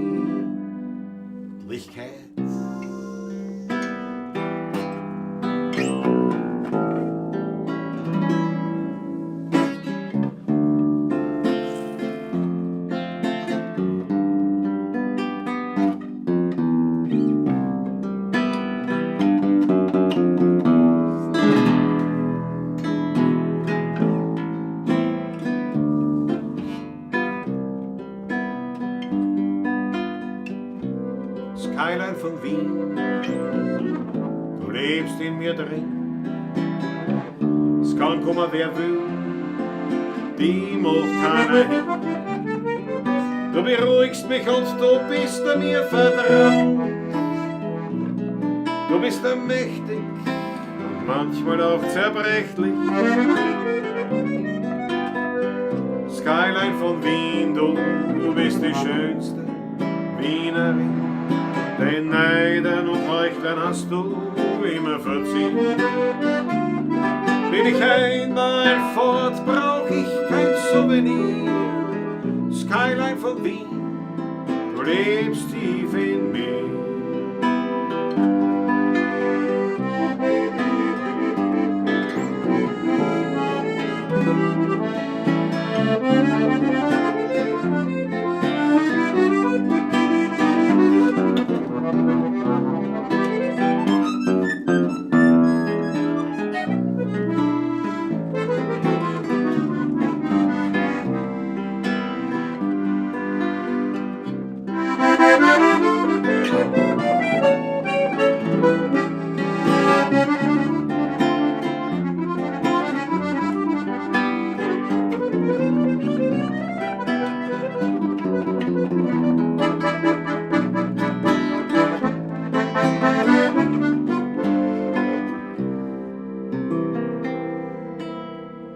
Stütze meine Rose in Stall, bald kriegst du am letzten Mal ein Sackel Hoben und ein Heim. Dann hängst das Geschirr an die Wand, bald kriegst du ein Halfterband. Dann kommt der Abschied für uns drei. Wenn's mir die Peitsche weg, stützt mir's wo in ein Eck, damit es nimmer schauet's nachher. Hängt's an die Tierschluss, dann seid's mir endlich los, weil ich jetzt nimmer zu die Fuhrle kehr. Fisch muss gehen, sonst hat das Leben kein Wert mehr. Fisch muss gehen, der Mensch ist doch kein Pferd mehr. Setz nicht fahren, ich muss eine Stimmung gehen, oder tu dich um das letzte Gierschlo an. La la la la la la la, schenk sich ein Prosecco auf was wir gehen haben. Denk so jung wie hätte kommen immer zusammen. Da war ein ganzer Lädel und da ein Blumenbeetel und da hast den Feigerl in die Augen geschaut. Da war ein Werkzeugkittel und ein Sackel Düngemittel. Und in das Hittel hat der Bagger reingehauen. Da war ein kleines Bergerl und drauf ein Garten Zwergerl und da hast du Maßen in der da war ein Fliederstammerl und da ein Kirschenbaumerl. Doch die letzten Kirschen und dann schon die anderen. Wir haben's mein Schrebergut genommen mit alle Bahn. Wegen was brauch ich jetzt noch einen Sommer bei mir daheim? Wann wir schau nur das Grau und staubig aus. Und wenn's die Sonne scheint oder Regentropfen fallen, den blauen Himmel sehen, aus dem Meer keine Chance. Die Baum ums Auge ist, doch wer wird den Himmel zahlen? Drum dauert den immer auf den Sommer, nein, nicht im Traum. Wir haben's mein Schrebergarten genommen mit alle Bahn. Jetzt stehen auf der Plantagen bei 21 Etagen die Masen und die Amseln sind zum Friedhof geflogen. Dort sitzen sie in die Bäume und ich tät nix versammelt. Es war ganz gut, weil ich nur gleich mit ihnen zog. Wir haben's mein Schrebergarten genommen mit alle Bahn. Wegen was brauch ich jetzt noch einen Sommer bei mir daheim. Wenn ich auf die Gasse schaue, schaut alles grau und staubig aus. Ob jetzt die oder Regentropfen fallen, den blauen Himmel sehen hast eben mehr dich, keine Chance. Die Bauern sagen es doch, wer wird den Himmel zahlen? Drum wart ich nimmer auf den Sommer, nein, nicht im Traum. Wir haben's mein Schrebergarten genommen, mit alle Baum.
Ja. Ein Potpourri in super Luxus Potpourri Ausführung, wie Deluxe. der Schuster will sagen. Ja, Das ist so, super ja. Luxus. Super Luxus Ausführung. Bam, Alter, sagt der Franz Brandt, weil Jawohl, danke euch.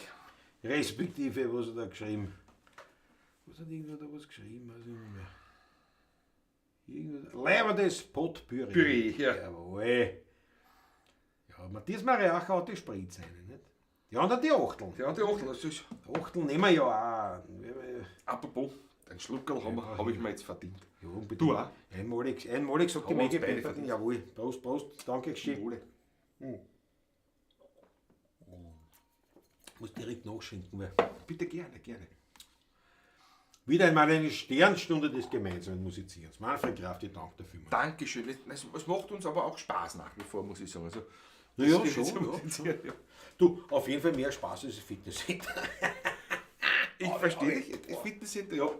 Nein, alles in Ordnung. Es ist. Alles in Ordnung, es braucht keiner Witz drauf. Ja, alles in Ordnung. Ein bisschen Bewegung schadet einem nicht, Klaus. Es passt. Ja, Also, bisschen Bewegung. ja, wenn du immer gleich so übertreiben Nein, musst, aber nicht schaut das übertrieben. nicht. Das ist, Aber wenn du ich Lauf machst mit 30 Kilometer oder ja, so irgendwas. nein, das ist- aber ich hab dann auf jeden Fall immer gedacht, also Steigern wenn man- sie sich ein ja, bisschen das, langsamer. das ist ja wurscht, aber das Krafttraining, nicht? Das, und da weiß ich, unter der Dusche, weiß ich, wenn ich gut trainiert habe, wenn ich mir schwer tue beim Eissaufen. Oder was du denkst, dass du auf einem Fuß stehen musst, dann alles verkrampft sich, denkst du einfach, so ein Duschhocker war kein Fehler nicht. Dann weißt du, was zu viel, das ist zu viel gewesen. Nein, aber so schlimm ist es nicht. Das ist eher nur so allgemein. Jawohl. Schau, der Paul Artmann hat die 8 und sagt, ab Freitag gibt es Gespritzte. Jawohl. Straßen 1 hat die Freitag ist der Straßen mal wieder dabei. Das ist wirklich schön. Ganz leibend. Leiter Stromer sagt, Wahnsinn, ich danke schön. Ja, und da natürlich nach so einem Ding muss man einblenden. Die Geschichte. Denn auch wir leben nicht vom Wein allein. Nein, auch nicht vom Brot dazu. Wir müssen ja auch die Gläser dazu kaufen. Sagt sogar, wann ich die Musik taugt. Der virtuelle Hut geht darum, ob jetzt Mitglied oder nicht, Kanalmitgliedschaft oder nicht, oder schon, oder wie auch immer. Das ist ja quasi ein Versuchsprojekt. Aber auf jeden Fall, wir danken euch herzlichst für einen Schmattes, für einen kleinen Obolus, auch einen großen natürlich, in den virtuellen Hut hinein. Danke euch vielmals. Schau, habe ich das verschoben? Ja, schau. Was tust du denn? Jetzt muss ich gut sein, aber jetzt stimmt es nicht. Ist dumm, oder? Ist sehr wurscht, die Details. Aber man hängt so oft auf Details auf, das ist ein Wahnsinn. Jetzt wollen wir komplett, also nächste Geschichte, was ich ankündigen möchte. Wo habe ich denn? Schau, da habe ich das sogar vom Skanarium, schau. Habe ich sogar da auch. Eine damit herzeigen. Ich habe am 19, was ich vorher gesagt habe. Um 15 Uhr fangen wir da, eben, da gibt es ist ein Tag der offenen Tür von dem Skanarium eben. Also das Skanarium ist das Veranstaltungszentrum vom Botschenau. Also ein Veranstaltungszentrum ist wirklich eine Frechheit zu sagen. Ein mörderisch geiler Konzertsaal. Und das Museum, die Ausstellung über die Heilquelle und wie das Bad Schönau zum Bad wurde überhaupt. Also über die Kohlensäurequelle, biologisch, chemisch, geologisch, bla bla. Genau. Also eine entsprechende Ausstellung, schön gemacht, immer noch sehr neu eigentlich, aber mittlerweile haben wir dort wirklich ein ganz großes Programm. Jetzt ist demnächst der Thüringer ist dort da wieder. Wir haben aus der Klassik, aus der Klassik, aus dem Jazz haben wir einiges. Der Bürgermeister der Ferie hat schon gemeint, eventuell nächstes Jahr mit dem Bluesrahmen, dass wir vielleicht dort sein werden. Da werden wir es auch schauen. Aber auf jeden Fall haben wir gesagt, da sind wir dabei bei diesem, ja, das ist also es ist schon so 1,5, 2 Stunden ein Programm. Eben, wie gesagt, Peter Meissner und wir haben schon miteinander gespielt, also da werden wir wir kennen sich uns, wie man sagt, ja. Da werden wir uns abwechseln für eine gute Geschichte und dann haben wir eben noch ein bisschen Akrobatik dabei. Wieder eine leibende Sache, wollte ich nur noch mal gesagt haben, dass das habt. Auf jeden Fall erwähnenswert. Und dann schau, Manfred Kraft, also eine Stunde auf dem Laufband, bin stolz auf mich. Morgen probiere ich es einmal mit einschalten. Ach so, ja, ich verstehe. Aber du, eine Stunde steh, ist auch mächtig. Gut, sind wir gewohnt, nicht? Also, ab und zu, nicht? Also, ja, am Stehtisch. Schon am Stehtisch oder so, da lernt man ja. Da lernt man ja, das geht. Wobei in der Zwischenzeit, muss ich ganz ehrlich gestehen, sieht sie lieber. Also, bitte, was? Ja, ist mir lieber als ein Stehtisch. Es wird weniger. Ich muss sagen, wenn ich die Möglichkeit habe, mich hinzusetzen, setze ich mich nieder. Nein, ich bin tatsächlich so einer, wenn irgendwo Party ist, Festel, was auch immer, und du hast einen Stehtisch und dann hast du die Tafel. Ich ist sogar am Stehtisch. Ich bin lieber am Stehtisch. In der Zwischenzeit sitze ich ganz gern so. Nein, habe ich immer noch. Habe ich immer noch stehen. Das stört mich nicht, wenn ich am Stehtisch stehe, aber nein, das stört immer öfters ist mir das aufgefallen im Laufe der letzten 2 Jahre eigentlich so. Dass ich eher der Sitzer bin und dann Hofhalte im Sitzen sozusagen. Das ist ein Sitzer? Ein Sitzer. Ich bin ein Schweizer, also ein Sitzer, hast du gesagt, ja. So. Sitzen bleiben wir sowieso. Ne? Das ist wo wir nicht stehen müssen, aber ich möchte es gerne ankündigen aus folgendem Grunde. Er saß also nur drauf, da drauf sitzen, genau. Mega guter Hinweis. Aber ich bin heute eine Stunde am Laufbahn gesessen. Klingt doch gut. Wo habe ich es denn jetzt da? Erst. Da. Schaut's her. Wiener Volksgrund präsentiert am 17.10. habe ich jetzt auch noch kurz eingeblendet. Schaut eine bitte auf unserer Homepage 16.at, findet ihr alle Termine. Am 17.10. sind wir in der Kornhäusl-Villa in Otterkring, das älteste noch bestehende Gebäude in Otterkring.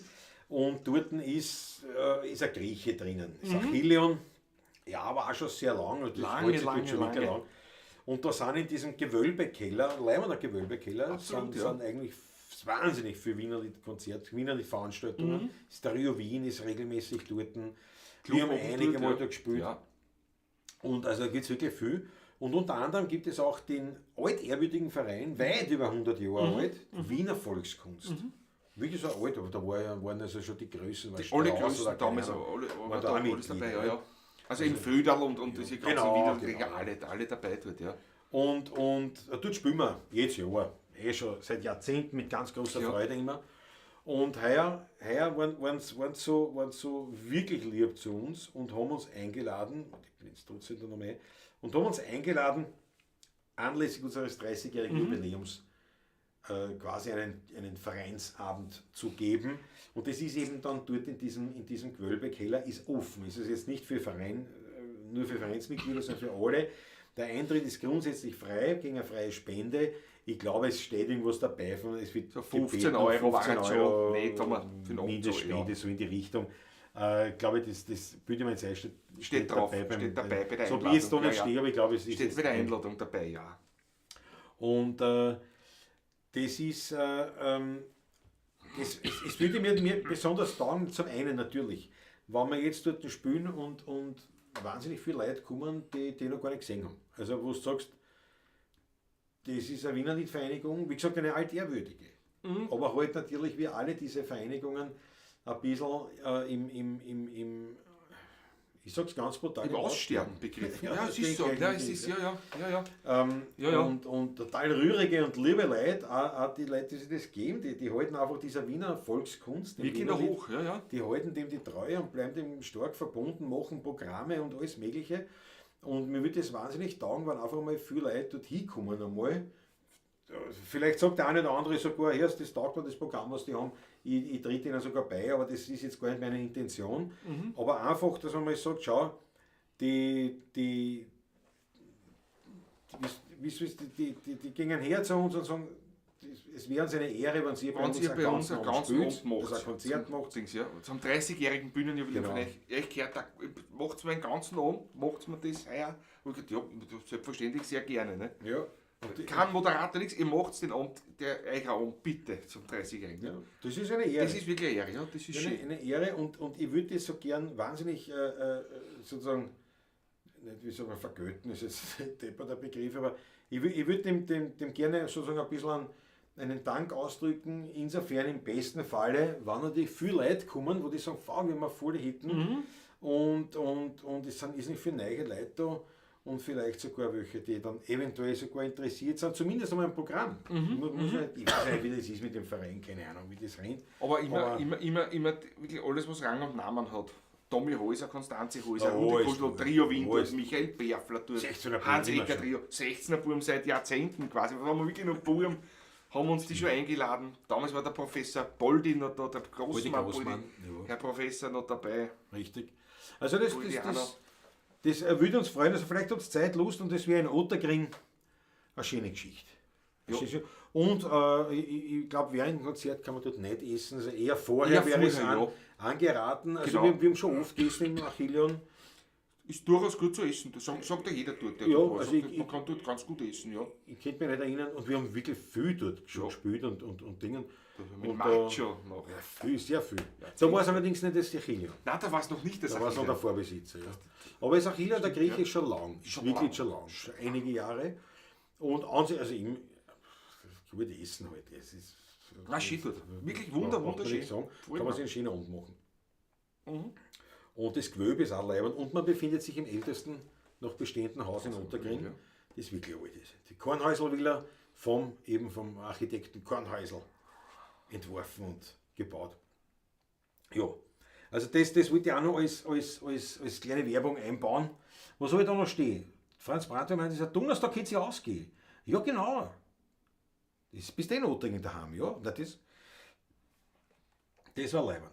Fitnesstraining mache ich jetzt auch jeden Tag zu Fuß im 3. Stock und so Aufzug ist hin. Das ist Sache. Bei meinen Auftritten stehe ich lieber. Erstens wegen der Bühnenpräsenz und zweitens singt sich so besser. Das Akkordeon halte ich schon eine Stunde aus. Ja, Manfred, das kann ich verstehen. Ich mag es trotzdem nicht. Mit der Gitarre, ich sitze lieber. Vor allem, ich sitze aber mit der Harmonika auch lieber und ich weiß nicht warum, aber das ist vielleicht angewöhnt auch, weil mein Großvater gesessen ist, Großonkel Pepe Matoschek gesessen ist, Karl Hodiner, Rosa Walter, alle immer gesessen sind. Wir haben allerdings ich habe mir das, glaube ich, so angewöhnt. aber wir haben im Steg gespielt auch. Also wir haben es mir taugt es probiert. gar nicht. Mir taugt es auch nicht. Nein. Mir taugt es überhaupt nicht. Aber ich glaube, das muss auch einfach so liegen. Und es ist schon, da sind wir recht bestimmt, weil oft dann Leute sagen, geht sie herum oder was sagt, nein, wir gehen nicht herum, wir spielen. Also ich weiß, wenn wir da gespielt haben, das war in Enns. In Enns, ja, genau, in Enns. bei so einem Heurigen auf die Ohren, Ja, heurigen Lokal. Und da war eigentlich schon alles klar und es war schlechtes Wetter, ja, das Ding.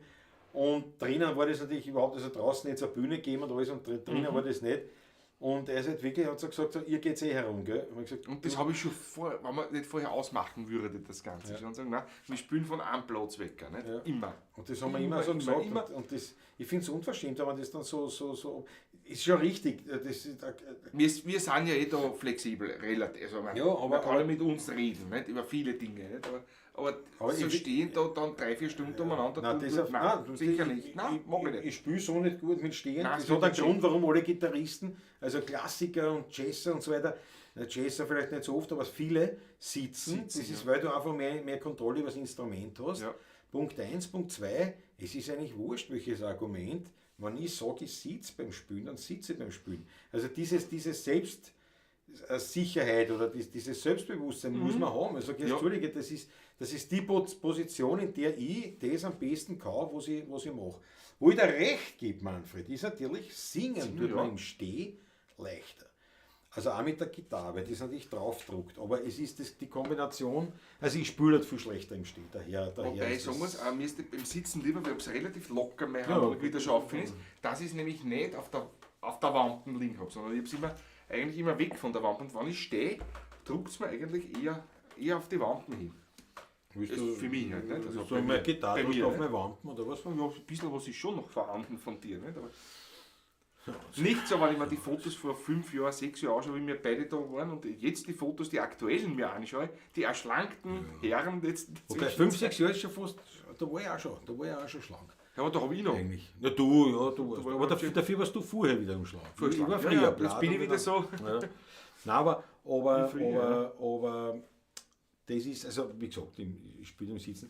Und das war da beim heurigen Leiber. Dazu ist natürlich gekommen, dass ich da Corona-Impfung gehabt habe. Am Vortag.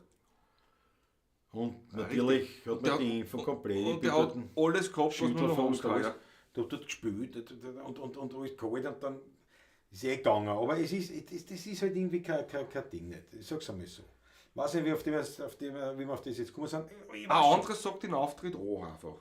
Ehrlich, mir gut. Nicht. Aber gut, jetzt haben wir schon noch eins gefahren. Aber mich ärgert sowas wirklich, weil das ist eine Frechheit. Warum mache ich was aus? Das ist so, wenn ich ein Catering bestelle und sage, ist alles da, ist ein Geschirrspüler da und so weiter. Wir haben keinen Geschirrspüler, aber das tatsächlich Hände schon was. Geh bei euch in der Familie sind nicht, da hat es ein paar Leute nicht. Ja, aber das macht keiner. Das ist ja das Gleiche. So, pass auf, was haben wir da jetzt da? Das ist kein Fitnesstraining, das ist schon Ironman. 6. Stock beim Ball. Atmen, was ist das? 6. Stock, das ist schon wild. Thomas Faber ist auch da, jawohl. Mit 2 schweren Einkaufstaschen, du musst dir vorstellen. Links und rechts jeweils 6 Doppler. Na, das ist ein Training, ja. Ja, das lernt sich eine. Ja, das kann man sagen. Ja. Ludwig Saas geschlafen, macht's gut und bleibt gesund. Gute Nacht. Ist bald wieder, jawohl. Schöner Gruß an die Sabine, gell? Schön, dass du da warst. Vierte gut. Viert euch. Der Erdem sagt, hallo, bin da in Wien. Wo ist es in Ottringen? Würde ich gerne vorbeikommen. Du steht bei uns auf der Homepage. Steht auf der Homepage alles, ja. Schau eine, ich kann dir das auch nochmal einblenden, aber schau eine, bitte auf 16erburm.at. Zack, zack. Schau eine auf 16erburm.at unter Termine und da findest du es. Das war am 17. Oktober, war die Sitzung. 17. Oktober, ja, genau. Ja. Donnerstag, 17. Oktober. Donnerstag, 17. Oktober, 19 Uhr, Restaurant Achillen, Ottergänger Straße 235. Das ist ja, das man kann es nicht verfehlen, wenn man tut das, ja. Aber du singst die Daten, 16.at, da findest du, das wird mir wahnsinnig gefreuen. Und wie gesagt, es ist so ein Vereinsding, aber man kann, also es ist offen. Publikum und Gäste sind immer willkommen. Und wie gesagt, also es ist von der Einladung her, steht ihm 15 € Spende erwünscht. Also im Prinzip ist es freier Eintritt natürlich, aber ja, nur das passt. So ist es da. Da was Faber, wo ist mein Ex-Frau nicht da? Weiß ich nicht, warum es nicht Ich ist. weiß Da nicht, ist. warum die da ist Hab heute. ich sie blockiert? Nein, wir haben überhaupt Nein. keinen blockiert. Ja, blockiert habe ich nur irgendwelche Trolle oder sonstige ja, irgendwelche komischen. aber da echt wenig, da haben wir nicht so viel bis jetzt. Da ist ja Holzklopfen.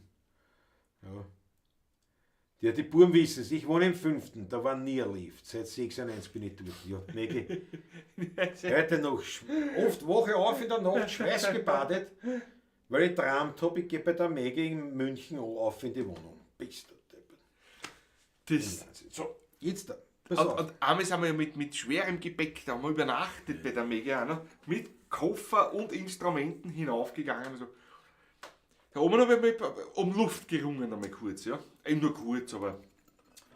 Haben wir von der Mega einen Tee gekriegt und das passt schon wieder. Und der hat mir aufgebaut, aber wirklich, ja. Pass auf, bevor wir kommen eh schon, danke Schon schön. langsam kommen wir Wir zu- kommen eh schon langsam zum Schluss, aber ich möchte schon eine Neuerung herzeigen, weil auch wir an unserem Equipment arbeiten. Wir noch was. Erstens, ein neues Stimmgerät.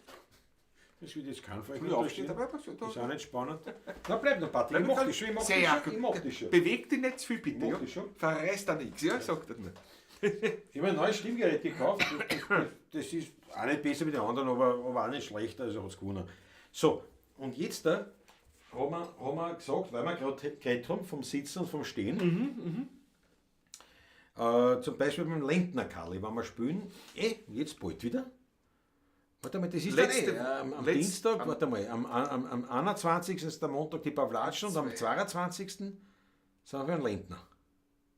Ja? Na, am 29. sind wir beim Lindner, glaube ich. Nein, nach dem, deswegen müssen wir reinfahren, nach dem Skandinavium. Richtig, das ist der, genau, da sind wir beim Lindner. So ist es, so ist es. Verdammt. Vollkommen 22. richtig. Ja. 22. Kommt schon mit den Terminen durcheinander Ja, ja. auswendig. 22 sind wir beim Lentner-Kader und dort spielen wir ja im einem extra Zimmer natürlich, weil wir ja, also extra Zimmer ist gut, in einem extra Saal fast. Ja. Fast, ja, kann man sagen eigentlich, ja. Und da spielen wir auf einem Barhockern. Nicht? Weil da sitzen Dass man alle, uns- dass man man ein bisschen uns höher sieht sieht. und ja. ein bisschen her da. Genau, Also, ja. Das zum Agieren ist es Genau. schöner für alle. Und diese Barhocker, was der Lentner kann. Also spielen wir, wie lange spielen wir schon mit Lentner Kali? Auch schon bald 15 Jahre wahrscheinlich. Ja, 12 Jahre, 13, 14 Jahre locker. Locker. Und diese Barhocker waren damals schon. Locker, Waren damals schon die gleichen wie jetzt da und damals schon nicht mehr ganz, oder nicht so ganz stabil.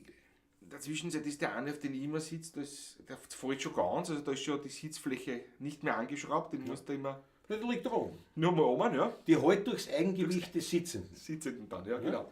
Der Aufstieg ist noch etwas immer. Ja, Der dient oft der Belustigung des Publikums, auch, bis definitiv. wir da aufgestiegen sind quasi beide. definitiv. Aber es ist nicht angenehm. Nein. Und sie wogeln wahnsinnig. Sehr. Sie wogeln sehr stark. Du musst Und- wirklich das Gleichgewicht halten, wenn du oben sitzt. Weil ein Stück weiter nach links und du bist weg, ja. Ja, also manche haben wirklich gesagt, dass der Abend war, glaube ich, ganz leid. Ich habe sicher ganz gut gespielt, aber ich habe eigentlich nichts mitgekriegt, weil ich war die ganze Zeit beschäftigt damit, zu beobachten, ob sie jetzt runterfliegst oder nicht. Wie sie das Gleichgewicht halt zusammen, ja. Ja.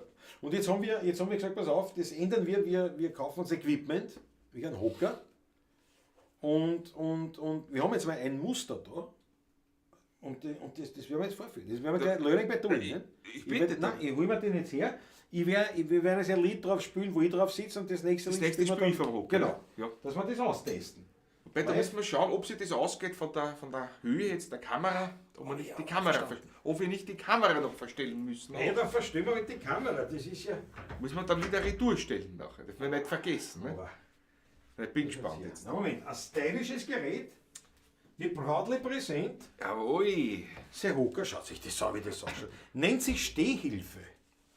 Ich sag's ja, lass sie natürlich zusammenkloppen, gell? Aber, tu mal schon weh. Bitte tu dir nicht weh. Ja? Das muss Du, man man aufreißen. sieht es fast nicht, glaube ich. Also, man sieht es fast nicht. Du müsstest mehr in die Mitte kommen. Ja, na, so schon her, so kann man das zusammenlegen, nicht? Kann man das beim Patrick ins Auto legen.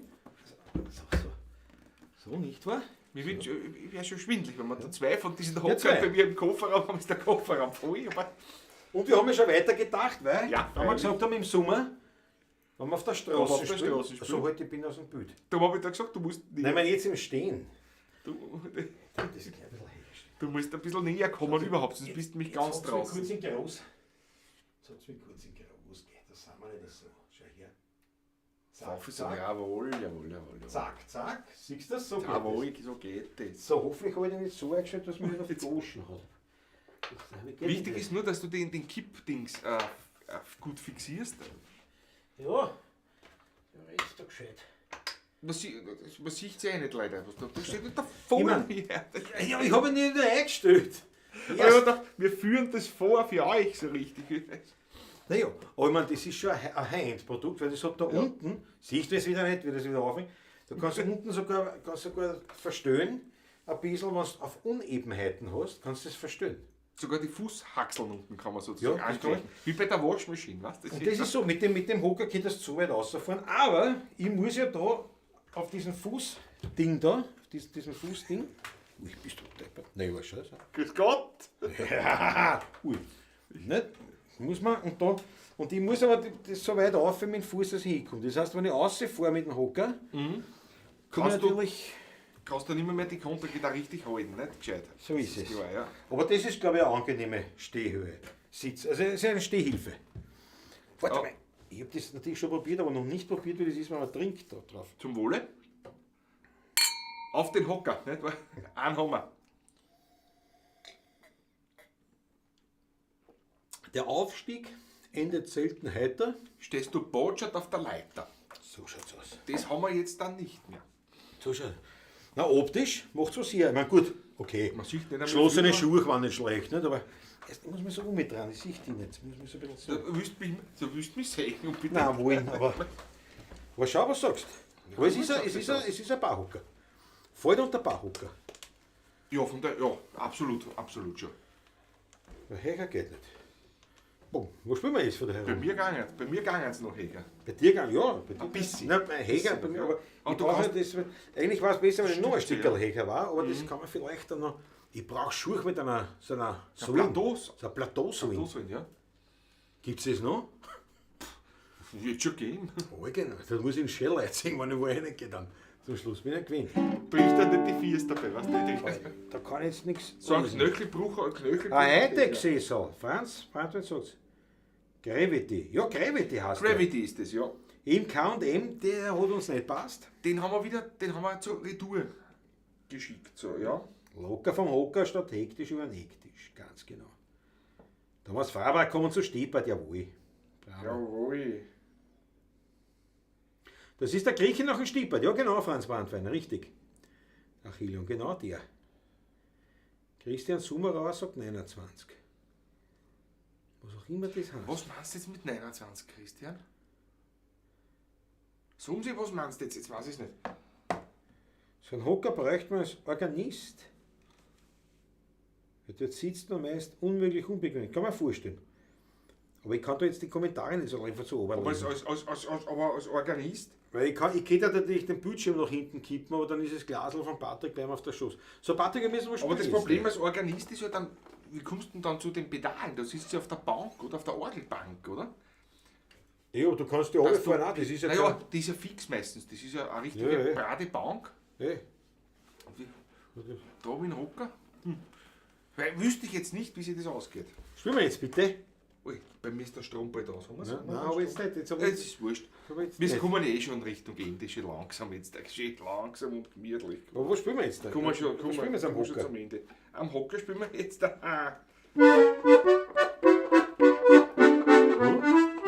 Ah, ja, ich weiß schon. Geboren mir da dein Gesicht, ich möchte ein Fisch sein. Nicht wie ein alte Seemann, sondern recht sein. Ich hab heute noch ein Rendezvous. Da brauche ich dein Gesicht dazu. Und schmeckt der Weinerisch ein bisschen handig. Mit deinem Gesicht, da bin ich niemals grantig. Ich weiß, dein Gesicht ist ein Meisterstück. Und wenn ich heimkomme, kriegst du das sicher wieder zurück. Gestern war ich traurig, wie ich mich in den Spiegel schau. Ich denk mir mit meinem Gesicht, da kriegst keine schöne Frau. Doch plötzlich hol ich eine Idee, die ist doch gar nicht schlecht.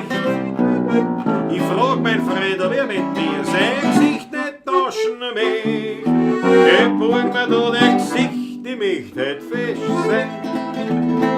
Nicht wir alle dasselbe, sondern der Rest sein. Ja, nicht noch ein Rendezvous. Und da braucht die dein Gesicht dazu. Und schmeckt der Weinerisch ein bisschen handig. Aber mit deinem Gesicht, da bin ich niemals grantig. Ich weiß, dein Gesicht, das ist ein Meisterstück. Und wenn ich heimkomm, kriegst du das sicher wieder zurück. Und wenn ich heimkomm, kriegst du das sicher wieder zurück. Und wenn ich heimkomm, kriegst du das sicher nimmer zurück. Schon verspült. Aber ich weiß trotzdem ungewohnt. Ja, ist. schon gewohnt. Nein, es ist so Ist klar. weil ich schon geschaut habe, mit Sitzen da, es ist ein bisschen höher müsste das sein, der Fuß, aber es geht, es geht. Aber es ist auf jeden Fall, es ist so oder so besser wie die Pauker, was wir bis jetzt gewesen sind. Ja, nein, Und wie gesagt, wir keine haben Frage. wir haben Es das, steht stabil einmal vor allem. wir haben das auch angedacht, schon für unser Projekt nächstes Jahr. nächstes Jahr auf der Straße Genau. in Wien. Jawohl, als Straße muss ich. Werden wir schauen, ob wir 16. die Genehmigung Haben wir die Genehmigung? Das ist natürlich Voraussetzung, weil ohne Genehmigung können wir das aufzeichnen, die Idee, aber wir wollen das Wienerlied wieder ins Herzen der Stadt der tragen. Stadt tragen. Ja, genau. So, Patrick, jetzt bist du da. Jetzt bin ich dran, jawohl. Mal die Achtel von einer, danke schön. Sieht man mit Manfred am Montag oder Kurt Leimer kenne ich gar nicht. Und mit Manfred. Ja, es ist ja so, Ja, dann tauschen wir. ja, tauschen wir. Es ist ja so, da möchte ich wirklich nicht viel Gäste haben. Es ist, weil es da irgendwie, ist da schwierig. Klause eher, und tut das halt auch wieder aufwendig, für den Gast natürlich, ne? Weil es halt am Arsch der Welt ist. Aber schauen wir mal, wer weiß, was sich alles noch geben wird. Wer weiß, was ich meine. So, Patrick, ich nehme einen Schluck, dann steige ich an. Mit einem Fuß. Ich sterbe. Bei mir sieht man gleich nur mehr nichts. Bei dir sieht man nur mal nichts. So, werden wir schauen. Jawohl. Na, warte, ich tue dir den ordentlich übergeben. Genau. Jawohl. Den Sitz lasse ich jetzt. Los am so, ja. Aber es ist leichter, was zum Transportieren bis der war Gewicht, oder? Hier. Ich habe mir gedacht, wir wollten was Leichtes haben, eigentlich leicht. Aber Ja. gleichzeitig sollte er auch stabil sein. Ja, So, so, ja, ein ja, Klappel, so und das steht schon da. Steht Das ist ja die Krux an der Geschichte. Es soll leicht Ja, und stabil genau. sein. So, jetzt haben wir die Und Höhe das auch ist gleich. nicht- Tadellos, Patrick, tadellos. Na, schaut sich das Bist du an. gescheit schon, ja. Ja, für mich passt der, das ist wirklich super. Vielleicht hätte ich mal Schuhe rausziehen sollen, aber die Socken sind auch schön. Geschlossenes Schuhwerk konnten wir heute nicht bieten. Ich muss ein Ja. Stückchen noch anders Du musst messen. sowieso wieder runterkreuen, weil ich gebe dir die Harmonika nicht auf. Das kannst du aufzeichnen. Was, du willst das sehen? Na, oi, tu dir nicht weh. Tu dir Ist der, das wird so. Na, was sagt's? Hä? Bin ich froh, dass ich keine Cola habe. Also Akkordeonisten wissen, von was ich rede. Bichler Rudi mit der großen Cola. Naja, was heißt? Was heißt? 15 Kilo.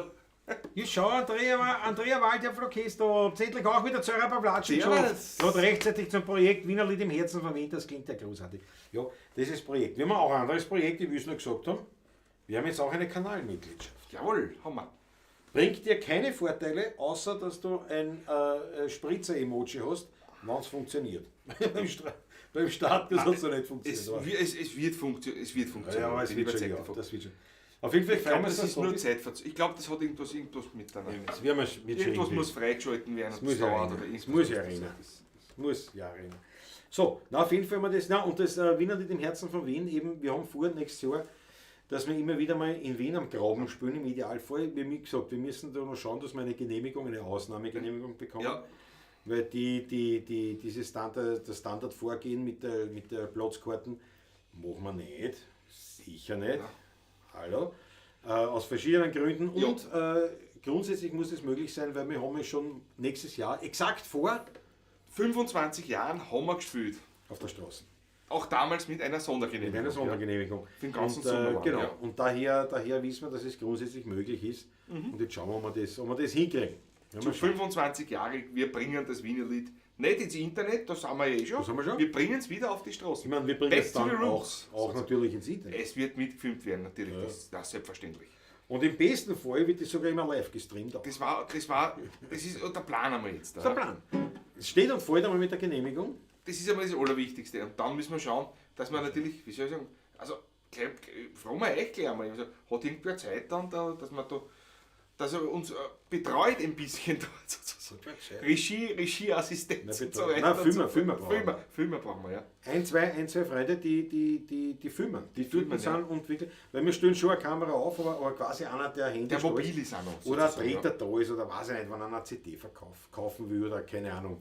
Oder aufpasst, dass die Kamera nicht flattert. Genau. Wobei ich denke immer, glaube ich, das gute Menschen, kann man nicht vorstellen, dass uns einmal die Kamera dort flattert. Also, ich nicht, aber ja. Also kann man, glaube ich nicht, aber Glauben du es schon, ich hoffe es halt nicht, aber ich glaube nicht, was glaubst du? Da bin ich schnell herum vom Hocker. Nein, so schnell sind wir nicht. Heute schon gar nicht mehr. Vielleicht hat die Text noch. Nein, keine Angst. Gell? Das wäre die Idee. Dass wir nächstes Jahr wieder in the roots. To the roots. Back to the roots. Back to the roots. Am Graben in Wien, das war was. Und natürlich schauen wir schon, ob wir das nicht vielleicht sogar irgendwie als Projekt durchkriegen und irgendwie eine Förderung kriegen. Das war ja die erste in unserem Leben, aber schauen wir mal, was weiß man?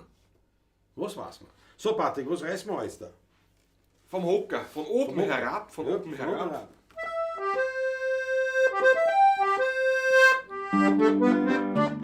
Wegen der luftigen Höhe wär's. Der soll der zünste Leute Mut, worin ein Wünschütz einst verliert. Sie hat ihm gesagt, gehen immer wieder fort, weil es nur ein Unglück bringt. Auf einmal sagt los, nur wieder mit. Die schönsten Blumen bringe mit für dich.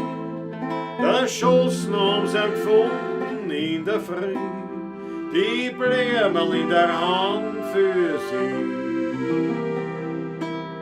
Unter der Martinser Wand, ganz nah am Füßenrand, da schaut ein kleines Matterl ins Tirolerland und grinst von Enzian, steht so das Söhnerland mit einem bloßen Spruch am Schriftenband, für die goldene liebe Bub, für die Gold auf immer, der Herz schlägt nimmer mehr, die Welt ist leer. Unter der Martinser Wand, ganz nah am Füßenrand, da schaut der Mann der links, Tiroler Land.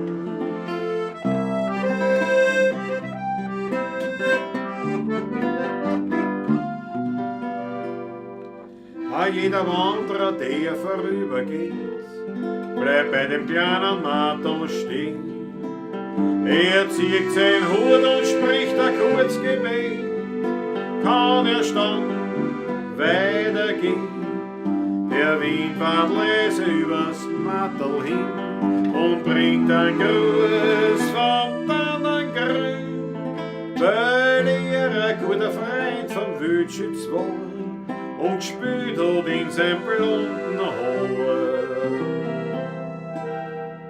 Unter der Martinser Wand, ganz nah am Füßenrand, da schaut ein kleines Matterl ins Tiroler Land und grinst von Enzian, steht's am das Söhnerland mit einem blassen Spruch am Schriftenband, für die goldene liebe Bub, für die Gold auf immer, der Herz schlägt nimmer mehr, die Welt ist leer. Unter der Martinser Wand, ganz nah am Füßenrand, da schaut der Matterl links,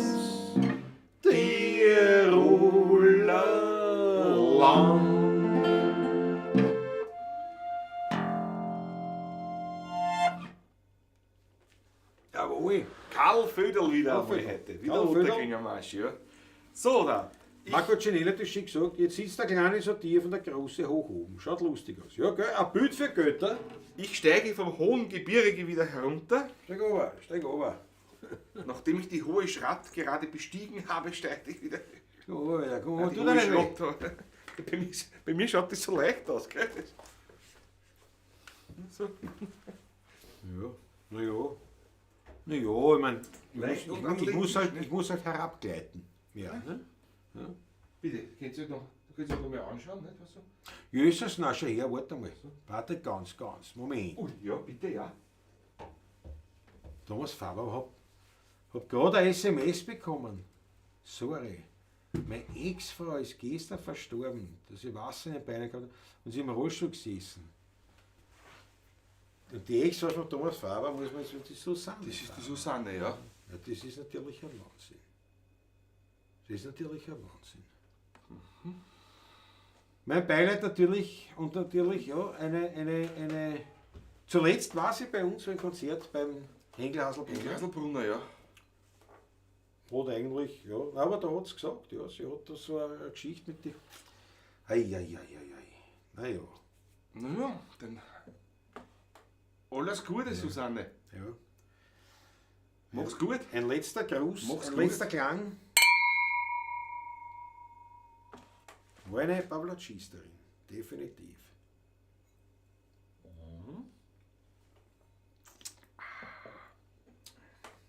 Ja, naja.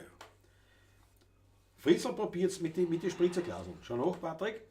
Ich kann nicht, das ist leider. Ach so. Das stimmt. Außer Pass und liege im Bett mit Fieber, KTM-Junkie. Ist auch Der grau. Krankheit. Ich habe das vor 2 Wochen gehabt, da ist mir so etwas dreckig gegangen, ja. Das ist momentan für. Geh, jetzt haben wir mal 8 rein für alle, die krank sind, Herz. Gell, und für alle, die nicht mehr unter uns sind und so. Es muss ja aufhören, das geht auch. Das ist ja, so, da. Das, Muss aber aufhören, richtig. jawohl, das geht ja so nicht. Das ist ja furchtbar. Ich überlege mir gerade, ob ich mir nicht noch einen Schnapsel reinhaue, dann hätte ich vom Schlafen geht, dann daheim vielleicht. So oder kann so. Jesus ein Schnaps. Nein, nicht jetzt, nicht. Daheim dann noch. Ein Schnapsel und vom Bett gehen, ein bisschen spülen. Ich mach schon, gib mir's noch her. Ich kenn das Ich habe einen extra langen Kabel. Sehr gut, sehr gut. Mein extra langer Kabel. Ich muss mich mit Fritz Startguss einloggen. Muss meinen alten Account wiederum, statt mit dem Fritzl-Account. Ach so. Aha, ich verstehe. Das ist aber auch arg, weil jetzt haben wir einen Fritzl gewohnt. Ich verstehe mit Fritz Startguss-Ding, das ist ja. Die Rosenstall. Für die Susanne. Das haben wir schon gespielt heute. Haben wir schon gespielt eigentlich, ja. Aber in dem Fall können wir es ja nochmal spielen. Wobei, warte mal, es gab ja mehrere Wunschlieder von ihr. Das Fiakerlied. Fiakerlied. Fiakerlied. Machen wir das Fiakerlied, ja, genau. Das hat sie auch immer gewünscht. Hat sie sich immer gewünscht. Das Fiakerlied hat sie sich immer gewünscht. Das werden wir machen. Ha? Thomas, bist du Der dabei? Stecker geht wieder nicht bei dem Handy, der nimmt Wieso den geht nicht, das? Aber was hat weil der es ein nicht Nachbar ist. Was ist ja der Nachbar? Das hast du immer. Das Ja. ist, seit du da bist, hast du dieses Kabel. Nimmt er nicht. Da musst du den selber einmal, da musst du den Träger rausholen aus dem Stecker. Weil die Original funktionieren. Nichts original, seit du da bist Ja, in der Pavlatsch am aber- Ende, aber hast du das- dieses Kabel. Aber das ist so. Alter. Der Nachbar ist ein Nachbar, der Nachbar. 20 Jahre schon nimmst du das Kabel. Das Blaue funktioniert zum Beispiel. Das Das hast du seit Ewigkeit. Ja. Ist jetzt drin, ist ein Strom oder Nein, nicht? geht nicht. Das Ja, wurscht. was, ich bitte erst. Nein, das geht nicht. Nein, wirklich. Nein. Man muss da Das alles. hält da nicht. Nein, schön. da wird das nicht gescheit sein.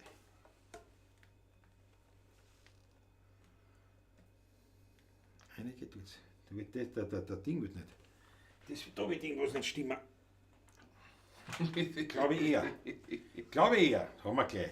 Du für alle hier. Für alle hier, das Das wird das schon nicht. Was ist da? Was ist da jetzt da? Ich muss das wieder reinfinden. Ich sag echt, das hast du. Und weißt du, was ich am meisten hast? Ich hab gerade eingestellt. Diese depperten Vor allem, Kindersicherungen da. es geht nämlich nur auf der Seite, nein, die andere Seite geht gar nicht mit der anderen Stecker. Ne? Das, Ich sag dir was, das ist kein gereinigt, da muss man reinfahren und ausrahmen. Die Originalstecker funktionieren, das ist ausblasen und gereinigt. Du hast, das Kabel hast du immer, Ich weiß nicht, wenn du bei mir bist. Ich weiß nicht, ist ja wurscht jetzt. Nein, das wollen wir jetzt... Nein, der Dammer, der Scheiß, meine dummer Dumm. Nein. Jetzt wird gespült und aus. Nein.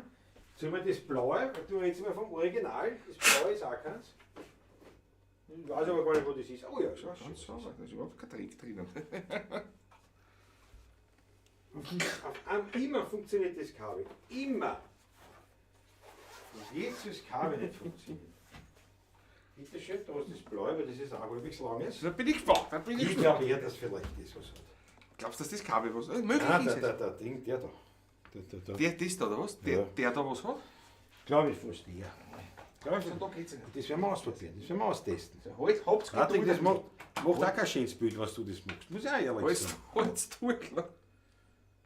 Der Fräsel, jetzt ist Strom ist da. Na, alles dann. Passt. Strom ist da. Und Fräser, oder jetzt sicher auch diesen, den Badge, wie man sagt. Das sicher zum Beispiel. Da dieses. Ja, klar, haben wir da ein Paket auch. Ist ja wurscht. Ist doch was gehört, oder was? Nee, aber, und jetzt spiegelt es komplett. Jetzt kann man wieder herumtun. Mit Gefühl muss man das machen, mit Gefühl. Ist ja wurscht, dass den Schell davor. Nein, mit Gefühl habe ich gesagt, der Draht herum, wie wenn das ein Gabelstapler-Lenker ist. So. Und jetzt mit Gesicht davor und dann geht's. Mein Gesicht deckt eh alles an. Das ist eh. Ja. So. So, und jetzt. So, das hätten wir jetzt einmal. Pass auf. Jetzt wieder Fritz. Muss man nicht verstehen. Ja, warum das so geht, ist auch interessant. Schaut, Beutlein MC ist auch mal wieder da. Endlich mal wieder dabei. Das freut uns. Das freut uns. Ja. Paul Hartmann hat sie aber auch. Ja. Das glaube ich, das glaube ich. Das ist ja Wahnsinn. So, jetzt haben wir einen Schluck und jetzt da. Ja, das Konto geht über Fritz Startguss. Naja, dann wird das ja, klar, das wird aufs Konto rennen natürlich, ja, diese Kanalmitgliedschaft. So, und jetzt, nein, ich weiß, die Susanne Faberer hat stets Das Fiakerlied, jetzt meine gewünscht. Hosen. Ja, das passt gut. Machen wir zum Abschluss das Fiakerlied. Ist noch was im Flaschel? Ist noch was drinnen? Ist noch Ja, was der drinnen? Schluckerl ist drinnen. Na, tu noch mal ein. Tu noch mal ein. Oh. Ich habe eigentlich bei mir gemeint, aber... Achso, da haben wir doch, der hat. Achso, ich habe schon zweimal nicht eingeschenkt bei mir. Ich danke dir schön. Nein, Das ist auch Schluckerl da. nein, lass ihn, ist in Ordnung. Nein, ich gönn's dir ich gönn's dir ja. Muss man auch Schluckerl. Ja, aber... Ich mache auch was mit irgendwo, ja? Was? Ich packe den Roten gleich wieder ein. Ich packe einen Aufschnitt zusammen, wir gehen. So, Freunde, weil natürlich der Humor darf ja nicht fehlen und auch in solchen Situationen erst recht nicht. Und gerade wenn wir Nein, gar wissen, nicht. gerade so diese humorvollen Geschichten, das war ja das, was auch der Susanne und was ja den meisten von euch auch gefällt. Und ich glaube, da darf man dann nicht in diese, wie soll ich sagen, Melancholie verfallen, weil es ist halt genau das, was ja die Pawlatsch immer ausgemacht hat, dass man sich da ruhig gefühlt hat und dass man immer einen Spaß gehabt hat. Und natürlich auch dazwischen mal ernste Lieder, aber ich glaube, das ist ganz wichtig. Und mit dem Lied werden wir jetzt natürlich der Susanne einen letzten Gruß, einen musikalischen widmen und bringen. Und euch einen besten Gruß. Schön, dass ihr wieder dabei wart. Wir Ganz danken euch leibend. herzlichst. Ganz leibend. Und wir freuen uns aufs nächste Mal. Und wer Lust und Laune hat, am anderen Kanal 16 Insights würde durchaus noch Abonnenten vertragen. Das ist ganz nebenbei erwähnt. Dort sind wir morgen wieder in der Früh mit der Morgenshow dabei, Montag bis Freitag um 9 Uhr. Sind wir dort dabei, reden wir über dieses und jenes. Naja.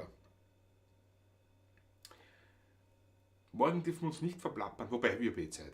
Bis um 11 Uhr. Ja, Um morgen- 11 Uhr muss ich weg. Morgen muss noch 11 Uhr weg, weil morgen treffen wir uns beim Seglitsch eben mit Uli Winter von den Bluesschrauben und da werden wir ein Freu mich neues schon drauf. Ausbau tun. Ich freue mich schon drauf, ja. Überhaupt, dass ich den Uli wieder sehe, einmal jetzt da. Wir haben uns schon länger nicht getroffen. Ja. Leibend.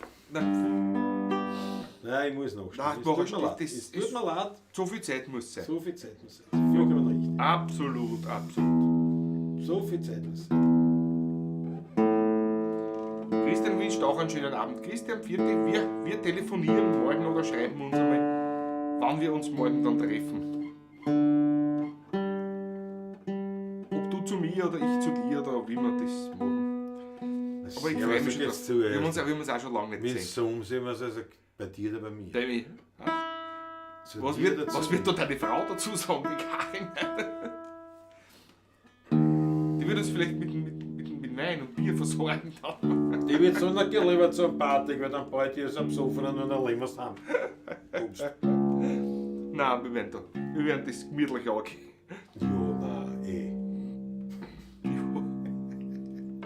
Ja, nein, gemütlich angehen ist das Wichtigste. So, gleich haben wir es, Freunde, gleich haben wir es. Es ist ja eh gleich gestimmt. Circa 19 Uhr, Christian, ja, das 19 Uhr passt halt gut. Da bin ich schon wieder, ja, da bin ich schon daheim auch wieder, ja. Locker. Wir gehen noch Mittagessen. Besprechen. Ja, doch, bevor ich noch runterkriege. Noch. Ja, du fährst jetzt auf einmal. Ja, das habe ich vergessen. Ja. Morgen ein straffes Programm morgen, ja. So, Aber so soll es ja auch sein. passt. Also in diesem Sinne, für die Susanne, für euch, für uns alle, Ja. der Klassiker Gustav Pick, das Wiener Fiakerlied, ich vier zwei Aweropen. Mit dem sagen wir Dankeschön, war wieder mal ganz leibend mit euch.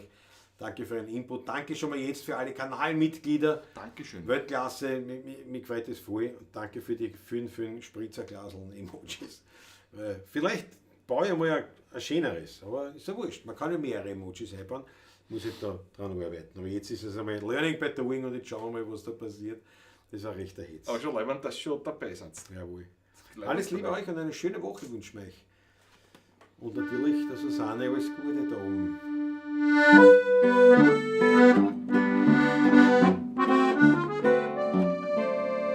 Ja, ich vier zwei Haberoppen, mein Zegel steht am Grau. Ach so wie die zwei Troppen, wenn's nicht bald gesehen haben. Ein Peitschen, nein, das gibt's nicht, wo Jesus will nicht schlagen. Das höchste war ein Schnäuzer, sonst zerressen's mir den Wahn. Von Milan zum Gusthaus vor ist in 12 Minuten hin. Da springt man keins nicht im Galopp, da geht's nur rüber, trop, trop, trop. Wenn's nachher so recht schießen, dann spür ich's in mir drin, dass ich die rechte Brutz noch hab, dass ich ein Fiaker bin. Ein Kutscher kann a jeder werden, aber fahren, das können sie nur in werden. Mein Stolz ist, ich bin heute rechts wie ein Kind. Ein Fiaker, wie man nicht alle Tag findet. Mein Blut ist so liftig, so leicht wie der Wind. Ja, ich bin heut ein echter wie ein Kind. Ich bin bald 60 Jahre alt, 40 Jahre steh am Stand. Der Kutscher und sein Zeigel waren alle fest beieinander. Und kommt's einmal zum Anfahren und wäre dann begraben. Ja, dann schaut's meine Robben ein und führt's mich übern Grauen. Dann lasst's das so laufen, führt's mich im Trab hinaus. Ich bild mir's aus, nur nicht im Schritt. Nehmt's mir nicht der Weg, ein Kretz, sagen mit. Das ist ein Muss, das Umziehen, ins allerletzte Haus. Und Leute, die sollen's nur merken, ein Fiaker führt's hinaus. Und auf mein Grabstatus soll stehen, damit's die Leute deutlich sehen. Sei stolz war, war heute ein echter wie ein Kind. Ein Fiaker, wie man nicht alle Tag findet. Sein Blut war so liftig, so leicht wie der Wind. Ja, war heut pfiff, ein echter wie ein Kind.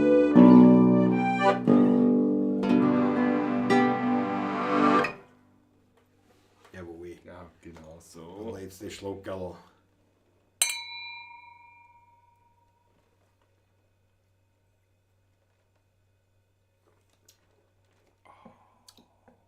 Alles Liebe, viert euch gut. Viertech macht es gut.